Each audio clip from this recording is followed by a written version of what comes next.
Woodworkers, the world's number. Shut the fuck up. What's up? What's going on, What's up, everyone? y'all? How's it going? I've been looking forward to this shit all week. All week long. Yeah. Cheers. Not every day that we get to be in the presence of a fucking TV celebrity here. Mr. I Designs know, right? over here. Who's that? OC Dizzle shooting commercials and shit. I ain't no. They called me. I ain't no celebrity. Not a chance. Not yet, eh? Hoser. Boozer. Looking for the best deals in woodworking? This guy's about to get outfitted his whole shop in custom equipment, huh? Hi. Possibly. That's what I'm talking about. Possibly. We'll see. Possibly. No, Mike Wilson David is the celebrity. Make commercials and shit. Yeah, what the fuck, dude? What? That was fun, man. There was I so many guarantee it. people there. What? Speaking of badasses, man, Mike making like 6 items earlier on a live. That was pretty awesome, dude. That's Yeah, a lathe, dude. I love working with a lathe. Beautiful really work, like my that friend. poplar Beautiful floor. work. Yeah. That poplar, man. That just popped. Like, Yeah, look at that What I shit. mean, trail mix out of? I've never seen them blue in a poplar grain like that. Never before. seen that either. I seen like a greenish, but like blue that's pretty, man. Definitely. I got some more of them cutting up. And thank you for deeming one of the bowls the 77 bowl. That was nice, bro. That's that one. Very pretty. Hey, Mike. Yes, sir. I want to see you try and make a bowl out of maple syrup. You said on your live you'll make one out of maple syrup. I want to try. At this point, I'm pretty sure I could weld a dick on a snowman.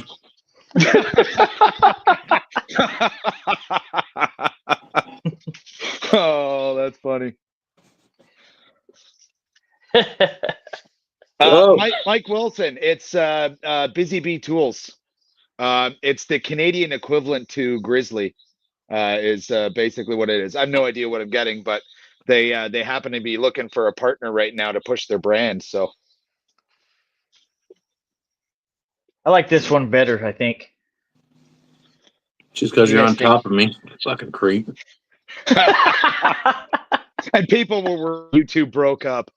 No shit. Ricker's like, you guys break up because I think I'm going to slide up on your ex there. No, Ricker. Maybe it wasn't Basement breaking dwelling up, fuck. It was just switching it up and Ryan taking command.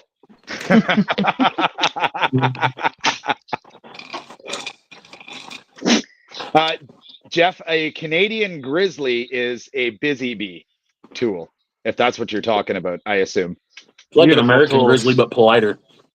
Yeah, that was a beautiful bandsaw, man. I read the specs on it too. That thing's a beast. Yeah, so they're Very beautiful tool. I was talking to them a little bit more, and they are the exact same line, exact same factory as Grizzly and Shopfox. It's all made. That's awesome. It's all the exact same material. It's just a different brand. That's all it is. And so that 14-inch bandsaw was on sale for like $1,400. It's crazy. Wow. And they put a cabinet underneath and everything. Like that bottom storage was pretty legit, man. yeah. And they Like that's just the 14. They got an 18-inch too. So that's what I'm aiming for.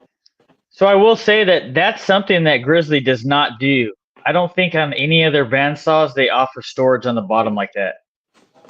No, so this line, so when Busy Bee Tools came out, they were called literally Busy Bee. That was the brand. That my 1987 bandsaw I have, it's a Busy Bee tool brand. And then they came out with Craft Tex, and now they're moving back to Busy Bee as like their premium line. The interesting part is these bandsaws look very similar to the Laguna because they're also a Laguna retailer.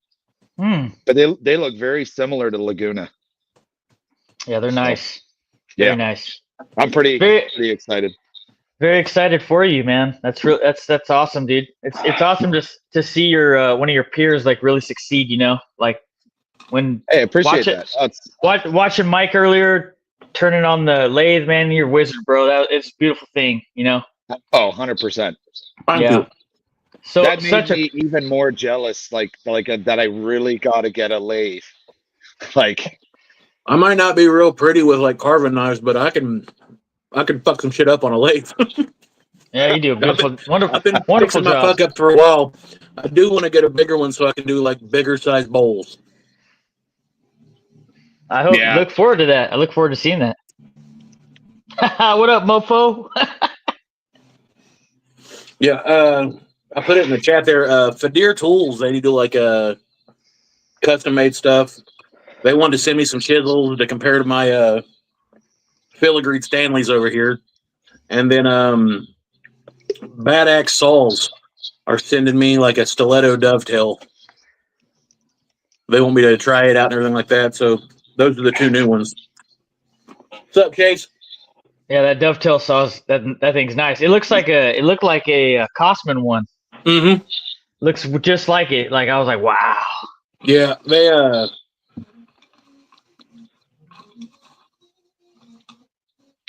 What's that? I do move fast when I was blank.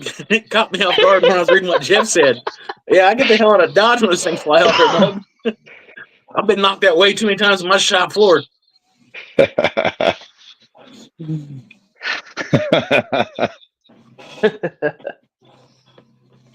I remember when I was a kid in woodshop class, I did something really stupid and I threw a 2x4 on a wood lathe. Spurs 2x4. Now think of how bad of an idea that is. Like, I know it's a bad idea now. But my woodshop teacher, he just stood there and he's like, let's see how this goes. Like, I bet you that's what was running Let's through let his this mind. fucking idiot play this one out. Right? I chipped the thing and it flew off, broke in half, and smucked me in the side of the head. It was not good. So don't ever do that. That was a bad idea. No. During the spring and summer, I make rolling pins, like segmented rolling pins. Yeah. And they do like really good at the craft shows and stuff like that. I had one of them fly off right as soon as I got the edge of it rounded off, so it was like just dick shaped. And it flew up like a missile and cracked me right over the eye and just melted me in my shop floor. Oh God. Yeah, I so can like, I imagine. was like, I'm done. I'm done. That's crazy. You got in a boxing match with a wooden dick. It won.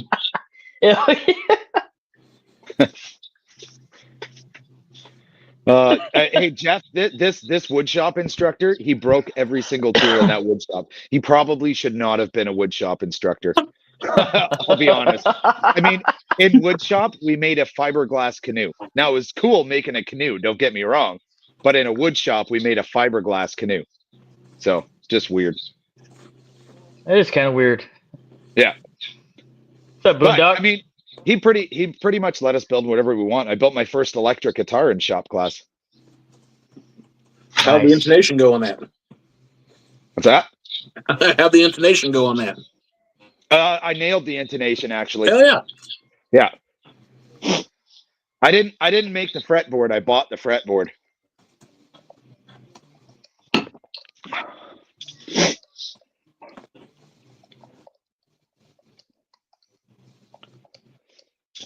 So what's everyone up to today? Just relaxing with the family today, and that's pretty much it. Didn't want to get in the shop today. I'm gonna get in the shop tomorrow. Finish my video. I just have a little bit of stuff to do on it. Yeah, that's it. Say I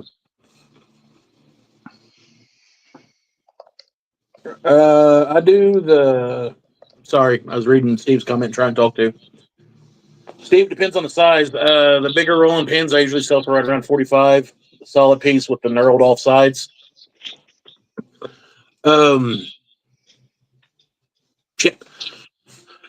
Dude, this week's been chaos. I've had my kid in the hospital and doctor's office a couple times, getting scans and everything done. He scared the hell out of me Sunday night, and then my wife had to go in for some testing and everything like that. She's good, thank God.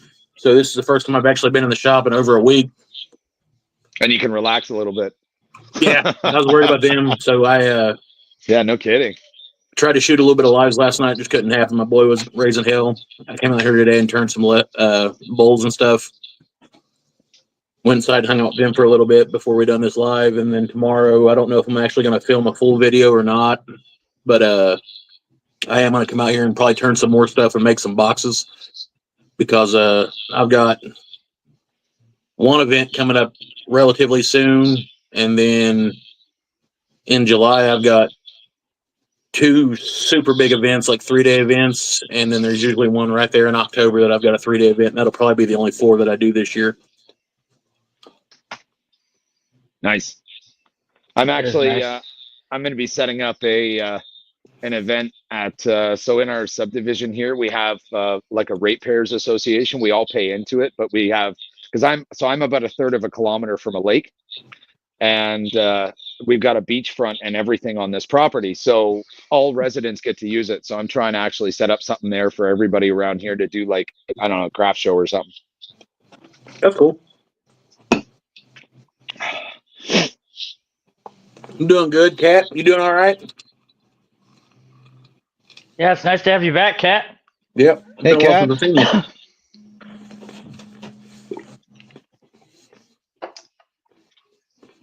Wow, 5-day show, Steve. That's pretty awesome. I never done a 5-day. A 5-day, wow, That's got to be wild. that's crazy. I've done a 2-day, but not a 5. So I've got 2 3-days set up, both or 2 3 days, and then I've got to sign up for the 3rd 3-day. What's up, Ricker? What up, John? But 2 of Hey, my Ricker. 3-day events are in the month of July. Nice. That's awesome, Steve.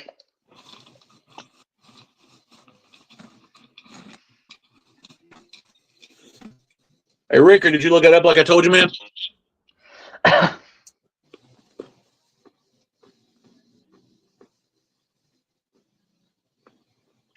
Lake maps, that's cool. We got a lot of people that do lake maps up here. We've only got a couple lakes up here. Oh, That would be cool. We got the river though, so that'd be kind of cool to do that. we are surrounded by lakes. Like, I'm just south of Muskoka, and Muskoka is known for nothing but freshwater lakes everywhere. Fuck Canadians. Lots of fresh water, man. You know what's great for? Fly fishing. It's great for fly fishing, all the rivers and everything up here.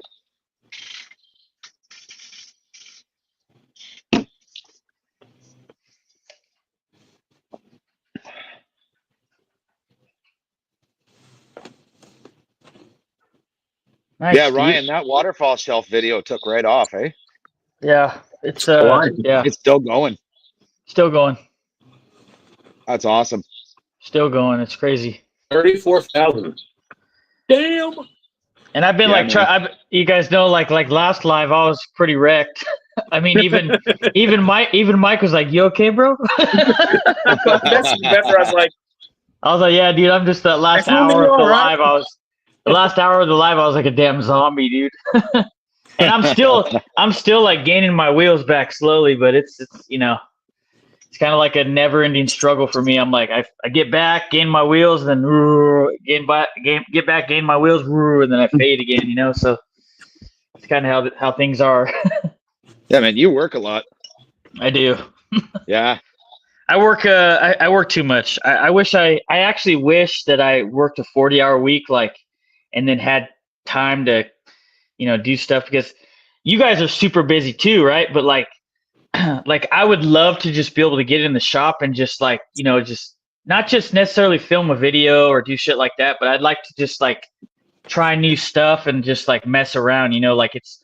Oh yeah. So like when I see like Mike get in for his live and he's like creating stuff, it's like, it's really nice. And it's like earlier I was just hanging out. It was really nice to watch, you know, and just stuff like that is like really cool for me, man. I need to like start doing more of that. Like just getting in the shop and just doing whatever. Yeah. I had to get out here. I was going like kind of crazy about it. Yeah. And I know yours, and I know that yours has a lot more purpose, like, because you're building things for like a market and things like that. But I just like to get out here just to get the fuck out of here, man. You know, that thing's beautiful, by the way. Like just that's so cool. Like that was Jeff S. walking me through it on the through the chat, and I was like, oh, okay. No, I lucked out. I've actually got a 40-hour week job now. Like before I had this, whenever I was working for the sheriff's office, it was like you were working at least a 12-hour day, and usually right before the end of the day, they were like, hey, JoJo fucking called off, so I guess you're working a double. Damn. Yeah, so like you were lucky to see your family and stuff like that, and let alone get in the shop. And whenever I transferred over to this new gig at the school, man, like he gave me weekends off, and I'm out every day at 3:30. It's just the shit. That's awesome, man. That is Well pretty cool. Well I used to work deserved. in the transportation industry, and it was brutal. Same thing, but I'm pretty fortunate now because I only work a 36-hour work week, and I'm off every Friday to Sunday. So That's pretty cool. That is cool. That's damn cool. You're my hero. I got lucky with where I am now. I got lucky. Yeah. I mean, kudos to you too, Mike, because you grinded it out for like 13 years, right? And then now you're, just a transition, and you earned it, Even before I was a cop, dude, whenever before my wife went back to nursing school, she kind of done like the stay-at-home mom thing because she wanted to, be there with our daughters, which I was completely supportive of that. Yeah. But I would smash off like 90 hours a week in a fucking restaurant. I'm working on the line, and I got out of that because I was just tired of cooking, and I went to the academy and all that stuff. But yeah, man, like my family's badass, and like I'm finally got a gig where I can just work 40 a week and come home and do what I got to do, and it's great. That's awesome, nice, man. That is awesome. Yeah, my brother's a chef, man, and he's an executive chef and has his own restaurant, and he works crazier hours than I do. And dude, you work every night, every weekend, and every holiday in that job. Like that. Yeah, dude. It's a shitty gig. It's crazy. And you have to do everything too. Like, it's crazy. Yeah. Just seeing him, he's like, if I get to see him, if he comes into town, I'm like, oh man, it's so nice to see you, because I don't get to see him that often because he's so busy. I mean, we're both busy, but like when we can catch each other, it's like, damn,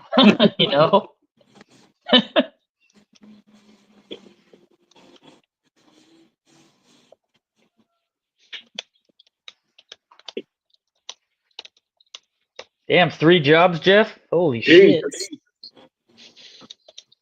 Yeah, restaurant work is crazy. Yeah. I never worked front of the house. I always worked the heart of the house, dude, but it was you don't want this in the front of the house anyways. But yeah, it was pretty fucking rough, man.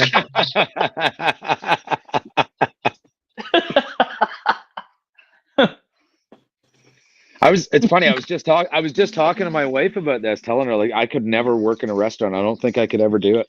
I don't think I could do it either. I'll never go back. Like if probably want to punch somebody. If I was a barbecue place and I was out back like with one of those big trailer smokers, I might be able to stand it a little bit more. Hell yeah, you have to have some beer though. That could be arranged. I mean, that'd be part of my negotiations. Hell yeah.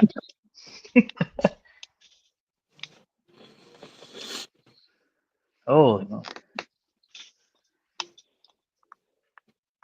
That's crazy, Steve. For 8 years. No.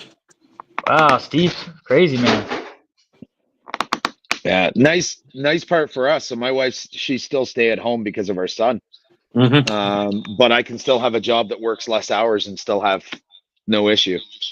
That's cool. That's a nice part. Yeah. Oh yeah.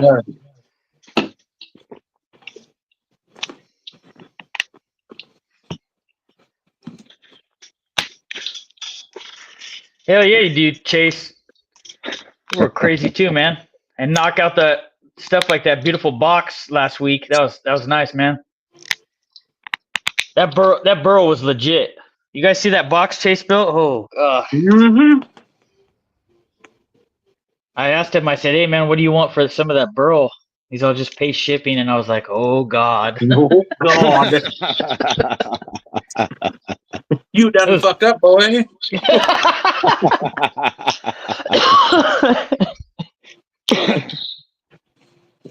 He's like, what are you gonna do? Let me get up on that. Just come get it.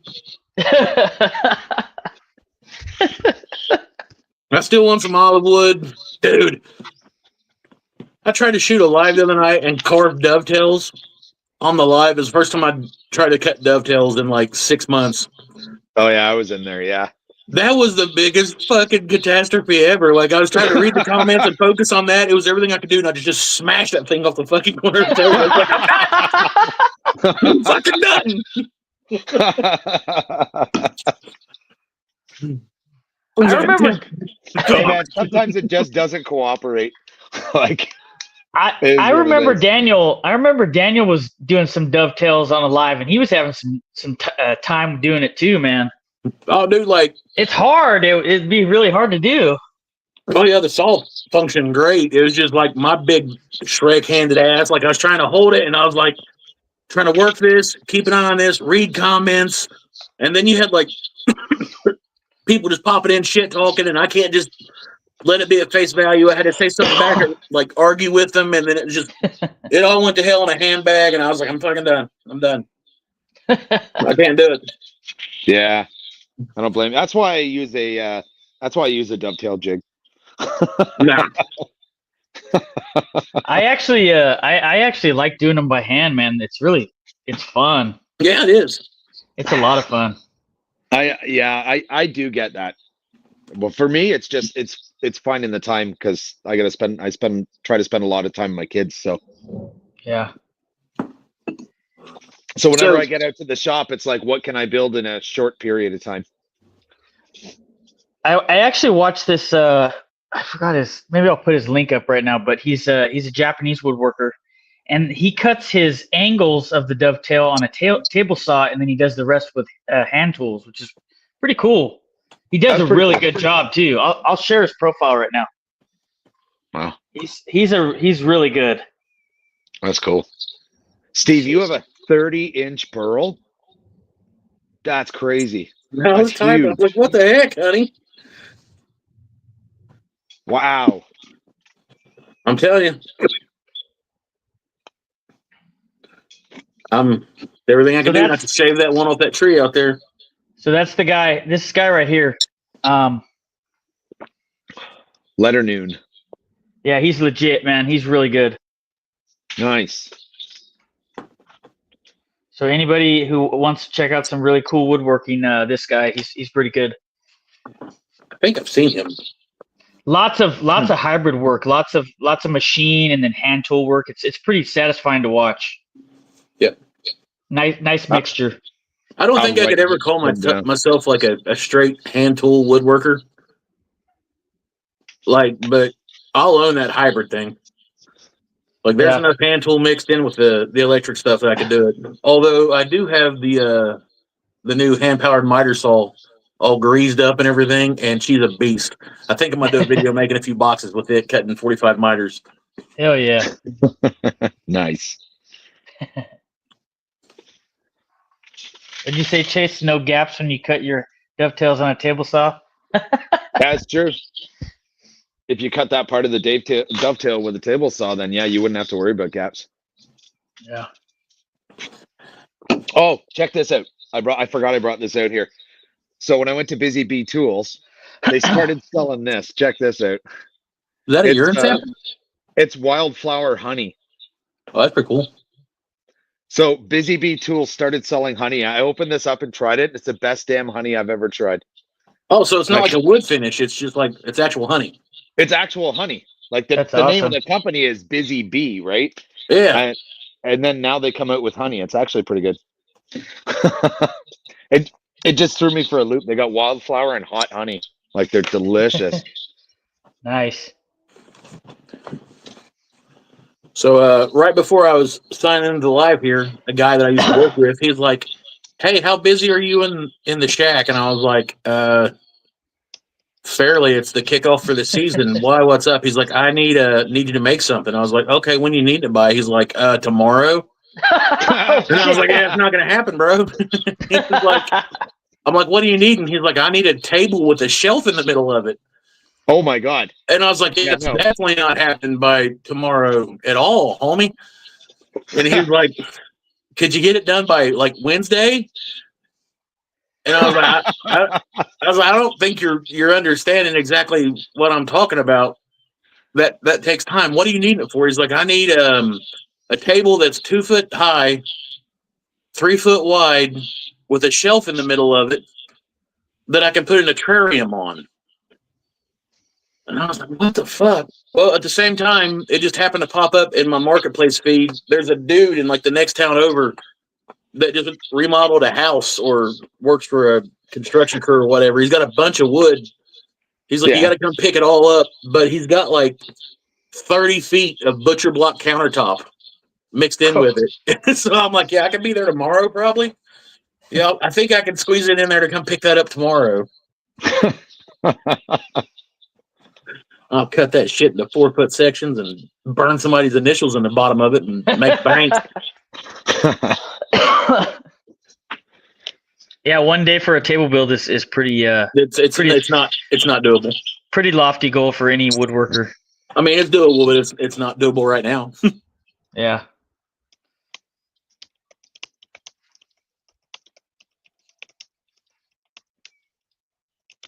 Honey is great unless someone reminds you it's bee vomit. This is true. Yeah, that's true, but I ignore that part.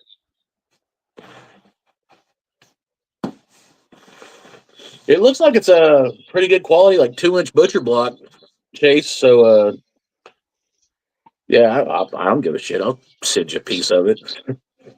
I'm gonna use it to make big ass cutting boards and stain it weird colors, something to flip and make a quick buck on.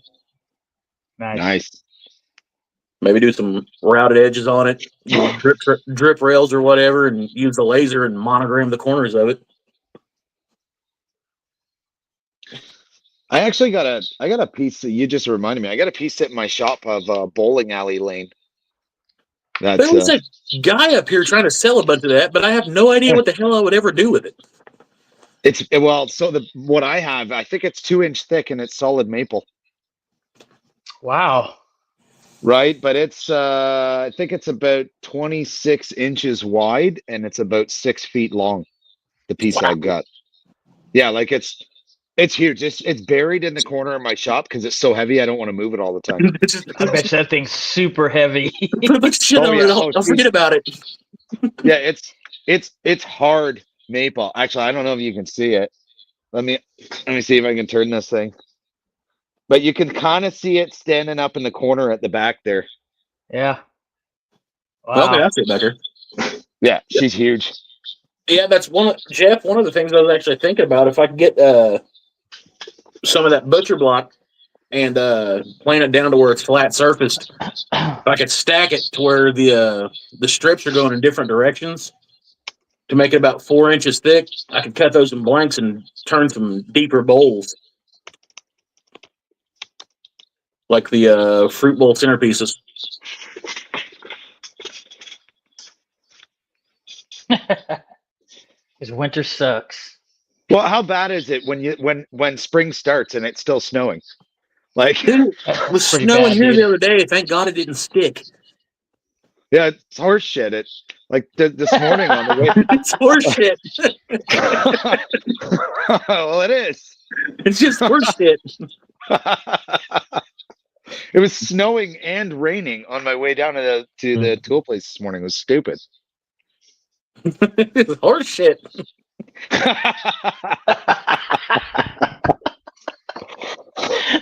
This is horse shit. Horse shit, yeah.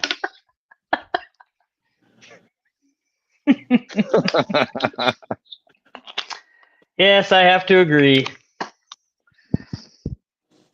California weather is the best. Yeah, I think I'm a little jealous. I don't know if I could be jealous of California weather. My wife wants to move south where it's warm all the time. Like state-wise or still in Old Nadia? No, so she actually wanted to move somewhere else at one point. So, I mean, she'd go for the States, absolutely. I'm trying to remember where it was. South America. What? South America? Hang on. You don't want to go down there? Oh, Belize. No. Yeah, that's where she wanted to go. Dude, I could sell my place up here, move down there, buy something for cash, and be rich. Oh yeah, But it's Hell yeah. everything else that you got to deal with. but then you're in Belize. Yeah, I know. How is this shop so clean? It's a secret. Who's here? Sling blade. What's going on? What the fuck? You slide devil, you. Come here, boy. I want to touch your downstairs. Oh, What's up, Chase? sitting here thinking about cleaning this shop, and then I said, "Fuck it." I do that half the time too. Dude, I've got a solid 2 inches of sawdust on the floor of my shop from where I've just Hell been turning. yeah. If I can make it rain with that bitch. Do it, come on. It's fucking. I did that driving me earlier. I crazy. did that earlier too, but then I had to clean a little bit. As he lights up a cigarette in a sawdust covered shop. Hell yeah, that's my favorite. His wee little brush. The little custom broom.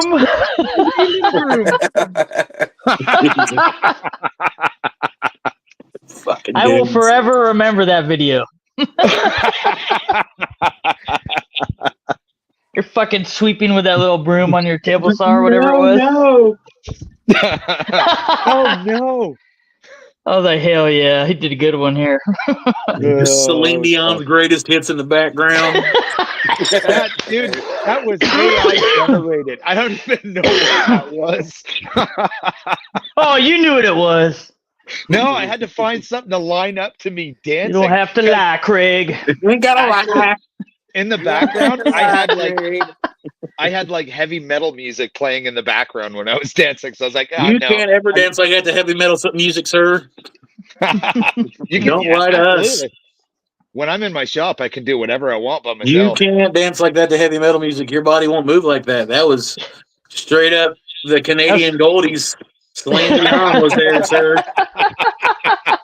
Your heart was going on, damn it.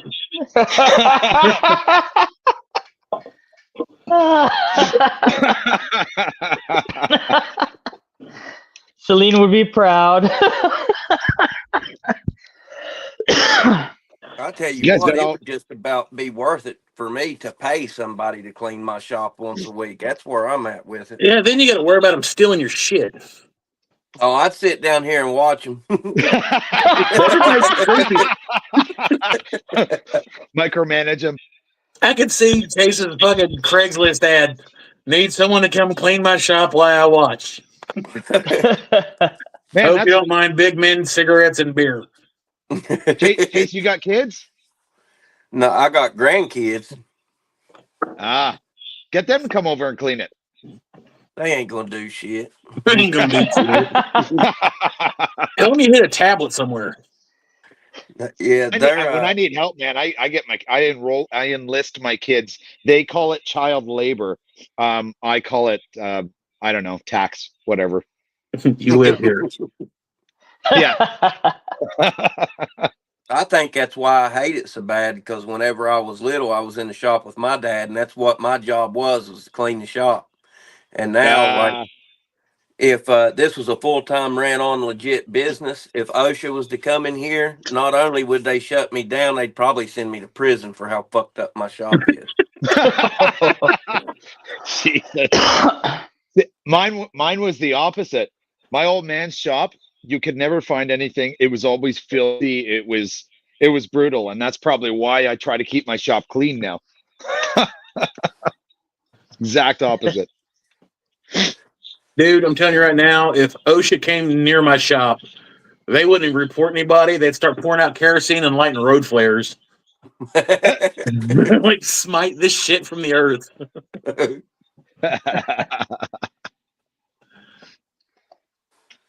I would like to expand my shop out a little bit. That's one of my big goals.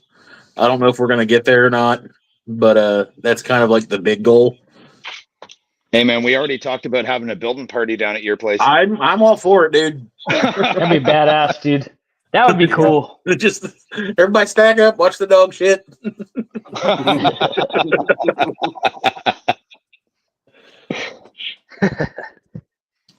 That'd be really cool. I've put it off and put it off and put it off because where we're buying this other house, I'm waiting to close on it. And I'm going to have a bigger shop over there, and I'm going to keep that one organized. But I keep telling myself, I'm just going to wait till I move everything out of here, and then I'll clean it for the other motherfucker that's getting ready to move in here. But the guy that this guy's been dragging his feet on getting a signed contract back to me. And the sawdust, I keep getting closer to the ceiling, closer and closer to the ceiling for the damn sawdust and wood piling up on the damn floor. I think, Thanks, honestly, I think if I would get rid of my table saw and get like a smaller, like a job site table saw, because I don't do anything like too crazy extravagant with my table saw, to where I could slide it under this table that I got over here, it would free up all this space that I've got in the middle of my shop. I think that I would probably be okay in here. Because I've got a metal rack I got to put together, and I got to process some of this lumber down to like store on the rack, and I'll end up French cleating everything else. But right now, it's hard fitting me in here with the tools, let alone anything else. It's like filming sucks, cleaning sucks. You got to move stuff to clean around stuff. It's weird. The company that I work for, they have one of them DeWalt job site table saws where the legs fold up on it, and you can roll it around and all that shit. Mm-hmm. And I used it at work one day to build a box for a lady. I was behind schedule and had to have it to her that night. And I used that saw, and I'm going to tell you something, man. That thing was dead on accurate. For what it was dead on accurate. The fence is perfect on it. And I was like, damn, I was thinking about getting rid of my big ass table saw and getting one of them to where it would be mobile to where I could have the room for it. Those are good saws. Yeah, I've come across those quite a few times. They're really good saws. They're really good, dude. I had to rip some keyway for the side of this concrete imprint, and it was pretty legit, dude. That thing was like ran like a dream, cut smooth too the whole way. Well, I'm not gonna lie, and I'm not saying this just because I'm a cheapskate or anything like that, but the reviews on this thing are phenomenal. And if it works anything like the miter saw, I've been eyeballing the job site Hercules with the breakdown table and all that stuff. Like, yeah, everybody I've talked to says that thing's a beast. Yes, and that would be right up the alley to where I could like slide it off to the side. And I got to looking at it. There was a YouTuber I seen the other night. He made like an outfeed table for the folded down for the other side of it. I think that'd be great for a shop about this size. It would. You just gotta watch the fences. Yeah. The Hercules job site saw, the newest one they have out, it has the same fence rack and pinion system as the DeWalt. What I've heard. And nice. A lot of people are saying that it's right there in comparison with the DeWalt job site saw. The final deciding factor on my miter saw is I watched Matthew Peach's comparison between the DeWalt and the Hercules. And like he was popping motor caps off and comparing them and everything like that. And I was like, okay, yeah. Yeah. Sometimes you'd be surprised where these things are made, right? Like if you look at Milwaukee, Milwaukee is the same company as Ryobi and Rigid, right? Like a lot of it's the same parts. So I've looked at my rigid bandsaw that I had. I had broken apart on it, and I got on a website on this forum, and this guy was like, "Look, if you have a rigid Delta Porter cable, something else, I forget what all it was. It's all the same company making all them different tools. You know what I'm saying? I don't know what company makes Hercules tools, but Hercules is definitely right up there. The miter saw, like what Mike's got, I've used them. I have no complaints with them. I would probably pick the Hercules miter saw over that big ass rigid miter saw that I have now. I've got nothing bad to say about the Hercules, except for, and this is with any miter saw, the dust extraction on it is just, it's horrible. Yeah. Like, I've got a crap tool wall behind it, that I've got a screwdriver mount on. It's one of the first walls I made just to get stuff up out of the way. And I've probably got, I don't know, 4 inches of sawdust sitting on screwdrivers that I never use that I need to vacuum off. But I haven't really done a whole lot on that side of the shop other than like trimming up blanks for the lathe here lately. Black and Decker is, I don't know if it's Black and Decker. Yeah, Black and Decker owns DeWalt. Yeah. Makes sense. Yep. They bought, good God, they bought them, I think, 20, 30 years ago. Long time ago. That was a smart purchase. It was a very smart purchase. Yeah. My buddy uses the Hercules miter saw and bought the Shop Nation dust collector adapter for it and said it worked perfect. Yeah. That's, I'm actually in talks with someone right now. They commented on one of my videos and they were kind of bitching about the fact that I'm not wearing a mask in my videos, which I'm an idiot and I don't because I can't find one to wrap around my tater. And that I've always got my door closed and all that stuff like that. And they're saying I need a dust collector. And I'm like, yeah, well, those are expensive. Well, lo and behold, the guy got a hold of me. He builds dust collectors for a company, and he's forwarding my stuff up the chain, trying to get one of their company's dust collectors in my shop. It's not a huge one, but he's one, and it's just like one of those single roof mounted ones with the filter and the hoses that go all my stuff. So if it comes through, it'll definitely be put in here, and I'll be a little tickled about that. Hell yeah, that's awesome, dude. Yeah, that's pretty cool. Dust collection's wonderful. Before I ever had it, I just constantly fought dust and sawdust and chips and all that shit 24/7. I went and got a Delta. It's one of the little ones that has the round bar cage around it, and you just put a bag on it. I got it, and now it's under my workbench, and I got a hose going straight. It's just for my table saw. Then I got the big Delta, the big ass one, over there in the back, and I'll run my joiner and my planer. And if I'm doing anything with a router, I'll lay the hose up on the table. But I still get dust in my shop. Like Mike said, miter saw, I don't give a damn who you are, what kind of box you build around your saw, how much sucking power you got. You're still going to get dust from a miter saw. It's inevitable. 100% you are. I do. I have a HEPA vac hooked to that motherfucker, and you have to buy like a little custom trap at the bottom for it to even make the dust collection like even close to being perfect. I have sawdust all over that I have to clean. Check this out. This even is with one a damn HEPA vac. I'm hoping for with this Busy Bee thing. Oh, dude, that's like the grizzly crawl or what, the bear crawl one that they have, huh? Yeah. Ooh. That's a HEPA one, right? Yeah. Nice. Yeah. Damn, she's jealous. A big boy. It's 2,000 CFMs. Damn. Yeah. That's what I'm hoping for. Like the bottom of the front of it, it looks like a 55-gallon drum. I'll suck the chrome off a bumper. Son, that's what you want. That's what you want. I hate 2,000 CFM. Damn bag. Yeah, that is like crazy power, dude. You can get I just use a shop vac, and I use a shop vac.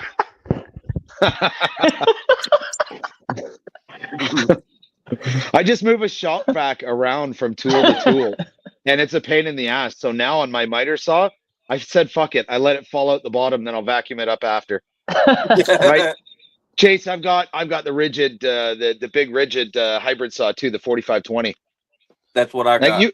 That's what I thought. No, so I just no. I got the 4512. Yeah, you got the one that can be wired for 220. Yeah, because this 4520 it can't be wired for 220, but they call it a 3-horse. That's weird, but whatever. I've never had a problem with it. When I get moved into the new shop, what I would like to do is the big dust collector I have, I want to put it in a dedicated spot to where I don't have to roll it around and all that shit. I want to get rid of the flex hose, and I want to actually run piping along the ceiling and all that shit to each tool.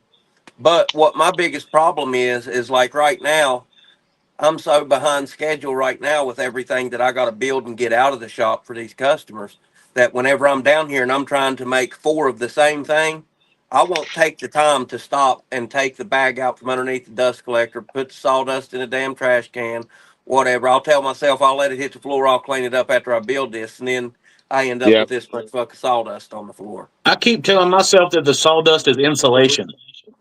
Hey, it quietens everything down. Later, Michael Wilson. Thanks for stopping by, bub. I will see you later, Mike. He was in the live earlier. He's like he's been on YouTube. Later, all day. Michael. He's been Getting on it out of the YouTube system all day. all day. All motherfucking day. Oh fuck day. Hell yeah. I think so. I've got Later, the bud. rigid miter saw, and I'm thinking about That's the one. Tell me what I gotta do, Chase. Tell me what I gotta do. I'm not sending you my domino though. What I'll do is, depending on how slow I am this week at work or how busy I am this week at work, I got a place that I go by. This lady, she ships everything that I have to ship for me. I'll take it by to her and ask her what it's going to cost to ship to your address. Hell yeah. And I'll just go ahead and pay and have it shipped to you, and then I'll just let you know what it costs. Yeah, let me know. I'll shoot you some cashola. All righty. Nice. And Thank you, how sir. I got this is this guy, he was a full-time woodworker in Bassett, Virginia. He's about 2 hours away from me. Well, he died. And his family inherited his house. Well, they donated his house and everything in it to this church. And the church was selling it and everything in it and taking that money and donating to kids that couldn't afford to go to college or couldn't get an education and stuff like that. So she had 2 truckloads full of black walnut, maple, hickory, cherry, ash, mahogany, you name it, it was in it for $30. Oh. What? And I messaged her and I was like, look, I said, I'm at work. I don't get off till 5 o'clock. Can I head? She's like, honey, she said, I got to leave here by 5 o'clock. So I went and told my boss at my last job, I was like, look, man, I got to go. I don't give a damn if I get rode up. I can't pass up this deal. So I got in the truck, headed down that way, got the wood. And as we was loading all the wood on the truck, like it was all 4 foot, 6 foot lengths, you know, stuff like that. Wow. Still great shit to work with. Yeah. And like all of it was flat. Every bit of it was dry. Well, this right here, I came across this right here and I was like, what the hell is that? And I asked the guy that was down there with me and he's like, oh, that's gum. I was like, that ain't no fucking gum. And so I got home and I cut into a piece of it, milled a piece of it up, and it smelled exactly like oak. Well, if you look at the end grain, I don't know if y'all can see that. That end grain looks so weird, but that's an oak end grain. And when you cut into it, it's an oak smell. It's just an oak burl is what it is. And there was 5 or 6 pieces of it. Well, I put it on. I don't know if any of y'all are on that woodworking group on Facebook, wood identification group. I had put it on there trying to figure out what type of wood it was. And a guy sent me a private message and he's like, look, how much? And it was 5 pieces just like this. He's like, how much do you want for that wood? I was like, I really don't know what it is. Don't know what it's worth. And he offered me hundreds of dollars for just 5 pieces of it. And I was going to sell it. And then I was like, no, I'm just going to go ahead and hang on to it. But I did sell 3 pieces of a different type of burl. I never did figure out what it was for $300. And only paid $35 for all of the wood that I got out of that basement. Son of a bitch. Are you serious, Jeff? I was fucking off work today, man. I was fucking off work today. Been laying around here all day touching my dick. God. Are you so I could have like made some time. Oh my god. Damn. Damn. Damn. Fucking bitch. Damn, Jeff didn't even try to call and let you know either, did he? My wife would say he spent quality time with my daughter. Yes, I did. I would have took her with me. You know what I'm saying? You should be like, Daddy, you should buy this. Oh, okay. Yes. Well, yes, I will. It don't work. I told Vinny to tell my wife that, you know, we needed that saw, and like he won't even pick up on it, dude. I was like, you got something you can tell your mom? He's like, I like Play-Doh. I was like, that is not what we worked on, you little shit.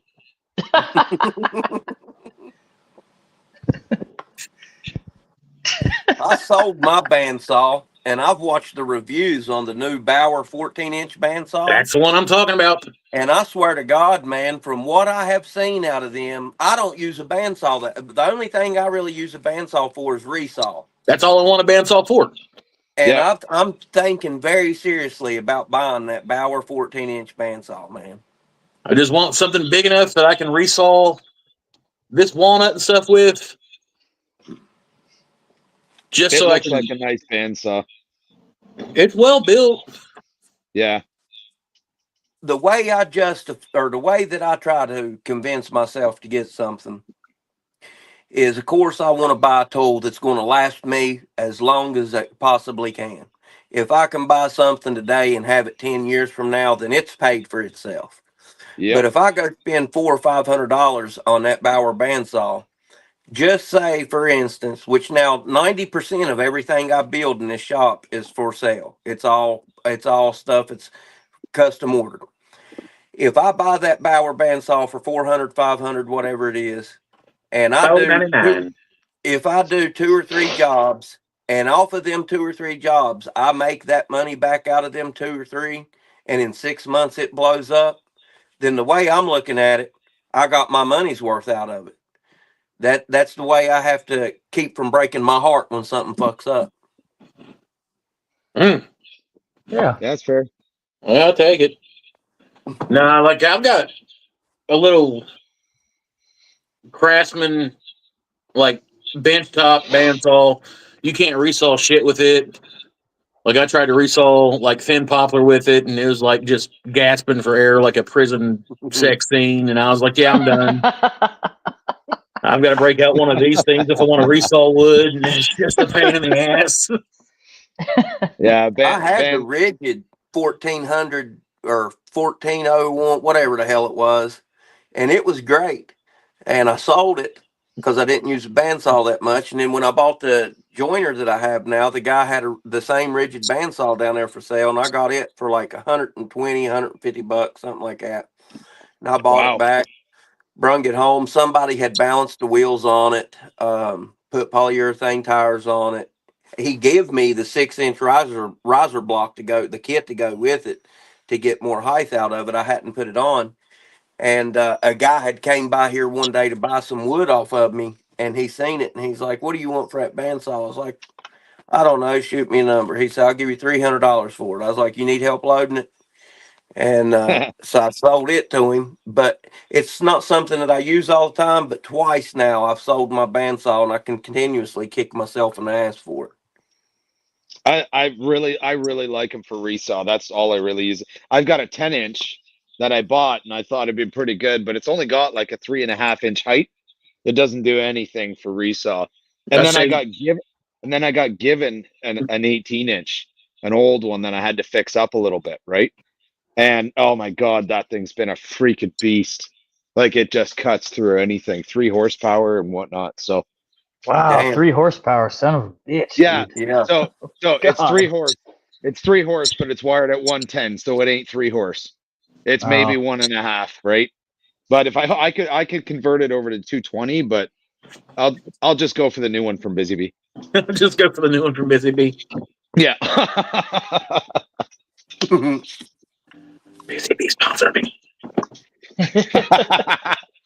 Dude, he told me he's gonna make the partnership happen. So there you go.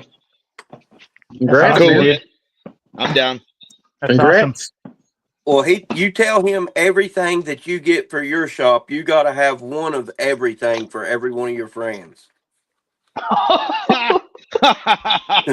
Oh, so you know what'd be really funny actually, because the owner of Busy Bee, his brother owns Grizzly Tools, right? Down in the US. It'd be really funny. Shit. Yeah. Tell that motherfucker to call me. So would be really funny if I'm talking to the president and I'll tell him, you want to rub it in your brother's face a little bit, give me a few extra bandsaws, I'll send him some buddies in the US to compete with Grizzly. Give me the addresses right now. Right? Oh, that'd be great. Heck yeah. I tell you what, Mike has got a hell of a hookup on them Hongdui Tools, man. That was a fucking. Well, if I could pick one, that would be one that I would pick for sure. We kind of had words the other day, and then one of their guys called me back, and he made it right. I got a message from one of the Hongdui reps, and he's like, "We haven't seen your video yet," and I was like, "Yeah, it's probably because I haven't posted it yet." And he's like, "I expect to see your video in the next 24 hours, yada yada," and like he's been a total dick about it. And I was like, "Why don't you go ahead and send me the return address, and I'll send you all this fucking shit back, dude." Really? And he was like, "Huh?" I was like, "I'm not going to give out a review that I can't stand by to these people." I was like, "They're nice enough to watch my videos and follow through on this. I want to give them an honest review." That's what Leo said he wanted. By God, that's what I'll do. Yeah. I was like, "So just go ahead and shoot me your return address. Fuck you. I'll go ahead and box these up." Wow. And then it was like the next day I got a message from Leo, and he's like, "I am terribly sorry about that. That's not normally, he doesn't normally talk to people. I don't know why he took it upon himself to like speak with you." And I was like, I'm good with it, man. I'll just wash my hands of the deal. I was like, I really enjoy, the tools and everything, but I'm not going to send out like a false review to these people. I was like, that's one of the things, like, that's the reason why I don't take money from you guys. That way you can't say that you bought a review from me. And he's like, no. Take your time on it. Take your time and establish, like, work with the tools, learn the tools and everything like that. If you need anything else from us, you just let us know. And I was like, okay, thank you. So, I mean, Leo made it right, but the other guy was fixing to fucking make some empty spots on my tool wall up here. Yeah. I was like, I came in this with nothing, and I'm not going to get strong-armed by some dickhead that's a couple thousand miles away. You know what I mean? Yeah. Yeah. Yeah, that's one thing that sponsors need to realize is that, we do have a partnership, but they're not gonna push you around, like that doesn't happen. If that's gonna happen, then I'll just drop you as a sponsor. I'll say I'll just cold turkey it. I mean, I turn down more sponsors than I accept. Like, if I was wanting to do this for people to send me like so many cents a view or whatever, I would accept the sponsors that are like wanting to send me like, oh, talk about my VPN, or let's talk about these fucking boner pills or something like that. I don't do that.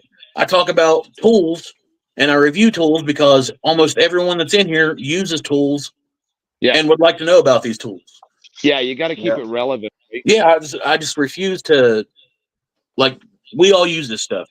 Like when Badass, they got a hold of me, they're like, we're not going to give you an axe, or we're not going to give you a saw. And I was like, not a problem. Didn't ask for one. They're like, we're going to let you borrow one indefinitely, and if you don't like it, send it back to us, but we would like an honest review. And I was like, that's cool as hell, dude. Yeah, I can do that. And then VEVOR Tools, another Ukraine company or something like that, or Slovakian or something like that, which makes some chisels that should belong in a museum, I might add, just on how pretty they are. I sent you guys a copy of the email. They reach out to me. They're like, yeah, they actually went and watched through my videos and everything before they sent me an email. So I'm not going to like sell out and fucking make a pre-recorded commercial. Be like, yep, you should do this because I do it, because they're going to pay me so many cents a view. But I can't do it. Yeah. Yeah, when I was talking to VEVOR about the drill press and the mortise kit they wanted to send me, so they wanted two videos that were completely dedicated to just the tools. I ended up turning it down. Actually, they were going to send me a 14-inch bandsaw and a mortise kit, but I just couldn't do it. It just didn't feel right. I mean, yeah, like if I won't stand by what I'm getting ready to tell you guys, I won't do it. Yeah. That's why, like, I haven't done the video on these chisels yet. I mean, I'm using them. They're good chisels, but the response I got back from them on the few issues that they had, wasn't great. And so I just got to include them in something, but I'm very hesitant about any sponsor. Very. Just because it was about fun, right? And if you have a sponsor, you've got obligation to. Yeah, I mean, that's one of the reasons why I won't take money from them and stuff like that. Like, because if you take money from them, Sure. they then own you. Yep. I can send you a tool back. I can be like, oh, yeah, this tool's a 100%. fucking piece of shit, and it's coming back your way. Yeah, like when I did the last laser engraving one for Creality, all they said to me was, do another video of the laser engraver, and we'll send you the fume extractor and the rotary just as a thank you. I was like, okay, cool. I'll do that. No problem. Yeah. Absolutely. I'm okay with that. So. And honestly, like, I'm not in this for the views. Like, I've got some videos out there that's got like 300 views on them. Yep. But I'll take a video with shitty views if the payoff on the tool is way better. If, like, I know it's a good quality tool, because honestly, tool reviews don't do that great on here on my channel. I don't know why. I don't really care. But if I need a tool in the shop and they're willing to send me one of the tools that I need, and I know it's a quality tool, yep, I'll take the fucking hit. Be like, yep, this is why, yada yada yada yada. Yep. And then I'll get the tool. I'll use the tool, and then we'll be good to go. But that also saves me a few $100s in the long run.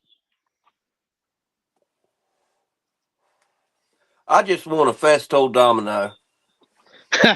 Same here, Chase. That's all I Same want. here. Dude, if I had one of those laying in front of me, I'd have to look at it like it was a damn spaceship. I have no idea how one even works. That is the only Festool that I want, is the domino. And not even the Domino XL, just the domino is good enough. when Chase and I were messaging, he's like, I was like, hey man, what do I gotta do? He's like, you can send me your Festool domino. That sounds like fair trade. Well, I've watched all these different. You look at damn, I can't remember his name. Dusty Lumberco, and all the Festool. God damn, dude. got. That dude could build 10 houses with the money of Festool that he has in his shop. Yeah, and that's cool. That's great. But I'm going to tell you something. I can build some of the finest furniture you will see with some bullshit. You know what I'm saying? If you want to put the time and effort into it, you can do that. But that Festool domino machine, I want one of them son of a bitches so bad I can't stand it. And it seems to me like that's the most expensive Festool tool that I want. I found 2 HUEPAR Festool, the router, the track saw with the track, and the jigsaw, and there was something else on Marketplace for $500. Wow. Wow. I hopped all over it. I messaged the dude. I even got him to come down $50 on it. I had to drive 2 hours to get it all. And then I was like, you know something? I love the routers that I already have. I'm used to them. They work for me. They do everything that I couldn't ask them to be any better. The HUEPAR, they're cool. But I was like, I'm about to spend this money. And I only just because it had the Festool name on it. Mainly. Yeah. Yeah. But now the Festool domino, I just about trade my truck for one. That's how bad I want one, man. Same here. I got this here, which was like a close second for me, the Jessam Dowling jig. Hey, those are badass. They are, but it's no domino. Now, if you want a domino, Jessam actually makes a jig that cuts your dominoes, so that way you don't need the Festool domino. You just need the dominoes themselves. And Craig actually just came out with their version of it. Yes, they did. My domino. Yeah. But so the one I want the Jessam router, like with the master table and everything. Mm-hmm. But I can't bring myself to do it. I've got a 25-year-old Porter cable router, and this is back when so Porter cable started out with routers, and they were bulletproof when they first started. And they're good. I have one. Original Porter cable 690s. I just can't bring myself to replace it. Right? Sorry. Oh, you're amazing. Thank you. You only had a piece of keep. See, look, Mike, bacon. Oh yeah. What else you got with that bacon? You're the best wife You're ever. amazing. Thank you. You're amazing. Thank you. Love you. This is my home smoked sliced cooked bacon. Okay, what else you got with that bacon? Eggs, ham, cheese, mayo. Oh yeah. That's a breakfast. Hell yeah, man. Breakfast for dinner. Damn. Can't beat that. Hey, there's one of us that's always eating on these damn lives, huh? Fair. It's because they're fucking marathon. No, Jeff, it was not on a George Foreman grill. I never had good luck with those.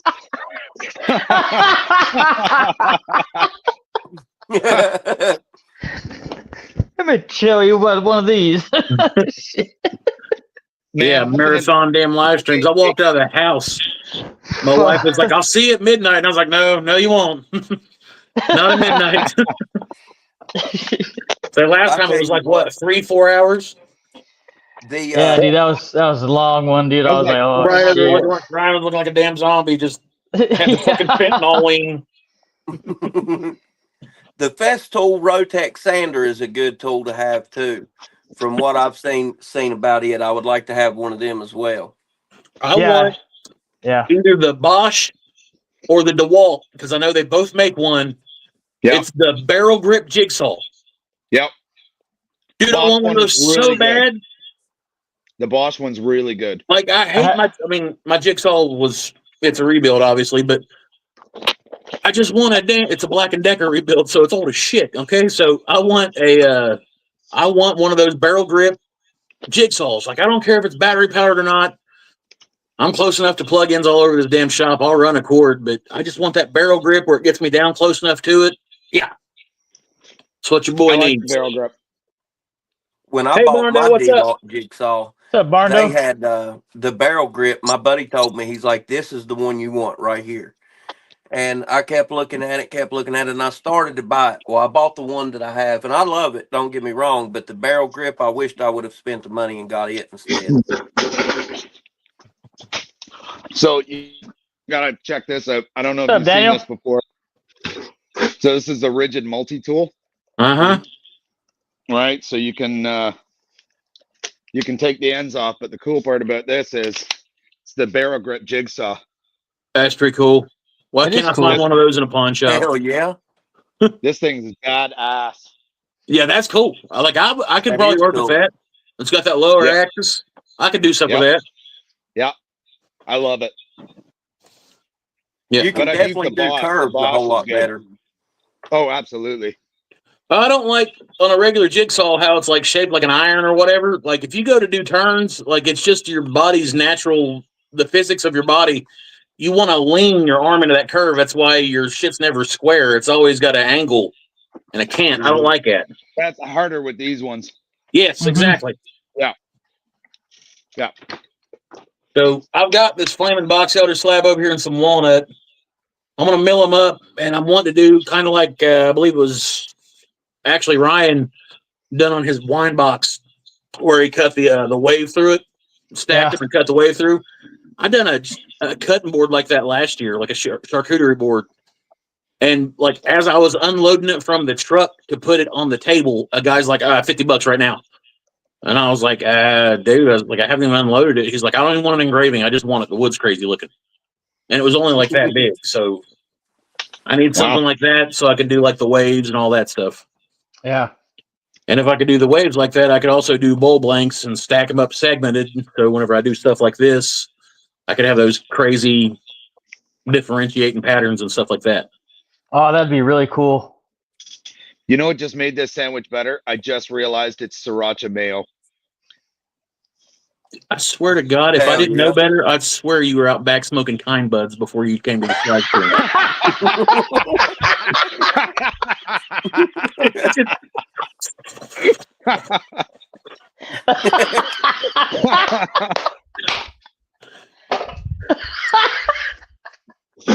In the middle of it, it's sriracha mayo.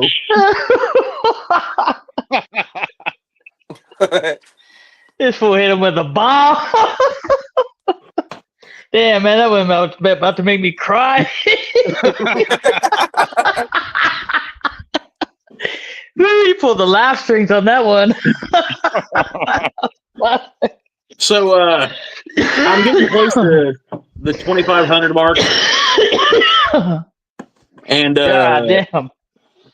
Nice. moving mighty slow, I might add, going to the 2,500 mark.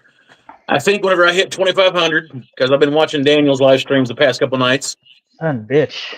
Whenever I hit the 2,500, I'm going to do a live stream, and I'm going to make a one-off bowl, either out of a resin or some crazy kind of wood, and I'm going to give it away to one of the people in the stream.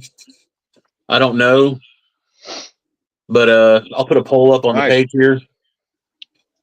I think I'll pick it up. Whoa, what's Barndo getting here? I'm about to buy a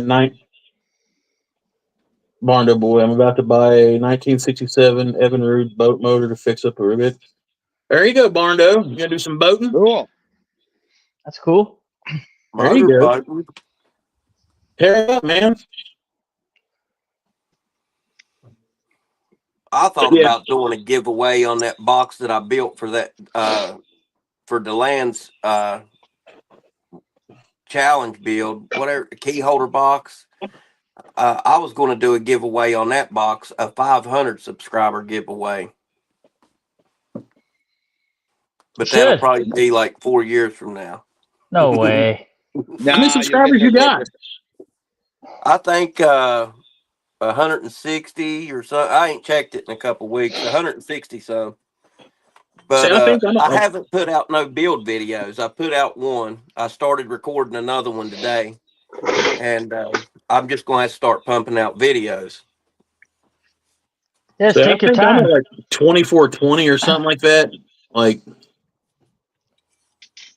think I'm like 80 off from like the 2,500 mark. My goal was to actually be at 1,000 by January, so I'm well ahead of my goal. Hell yeah. Yep. It'll happen. I just got to do the build video. I was great at editing at first, and then now I'm over the editing. Then the shop being a fucking catastrophe was something else that held me back. And finally, like, look, I don't give a fuck if you're using your shop, which, like I said, everything I build is ordered. Them benches that I built with the crosses in the legs. Those are awesome, by the way. Look, thank you. I posted them. A lady messaged me. She's like, I need 4 of them. I need 2 of them 5 foot long. I need 2 of them 3 foot long.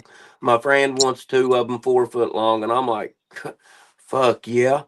Yeah, that's what I've been working on today. I got one in the background. That's what I started doing because everybody wanted plans for them. And this is literally my plan.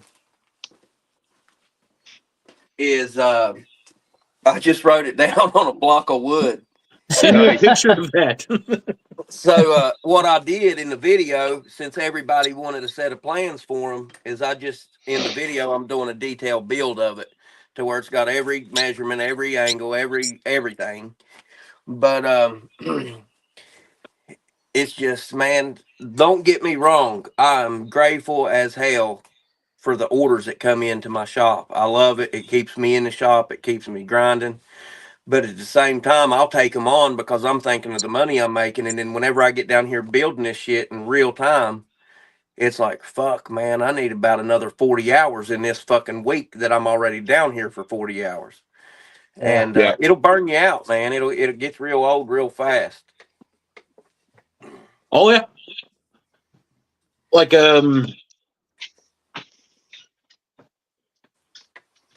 what was it? Last summer, like, I signed up, honestly, because I'd signed up for them well before I even started, like, doing the YouTube thing. Like, I'd signed up for a metric crap ton of events and all that stuff like that. And it was my first time. Hell, I hadn't even had the wood shop for a year yet. So I was like, oh, yeah, I could run that. And then I was going to these shops and I was selling just almost everything. So I had to come back here and knock stuff out. And then on top of the YouTube videos and get ready for the events, I was still filling orders for people. And it got so overwhelming on top of like the regular job. I was like, that's it. I'm not doing nearly as many events next year. I can't do it. It's not physically possible. Yep.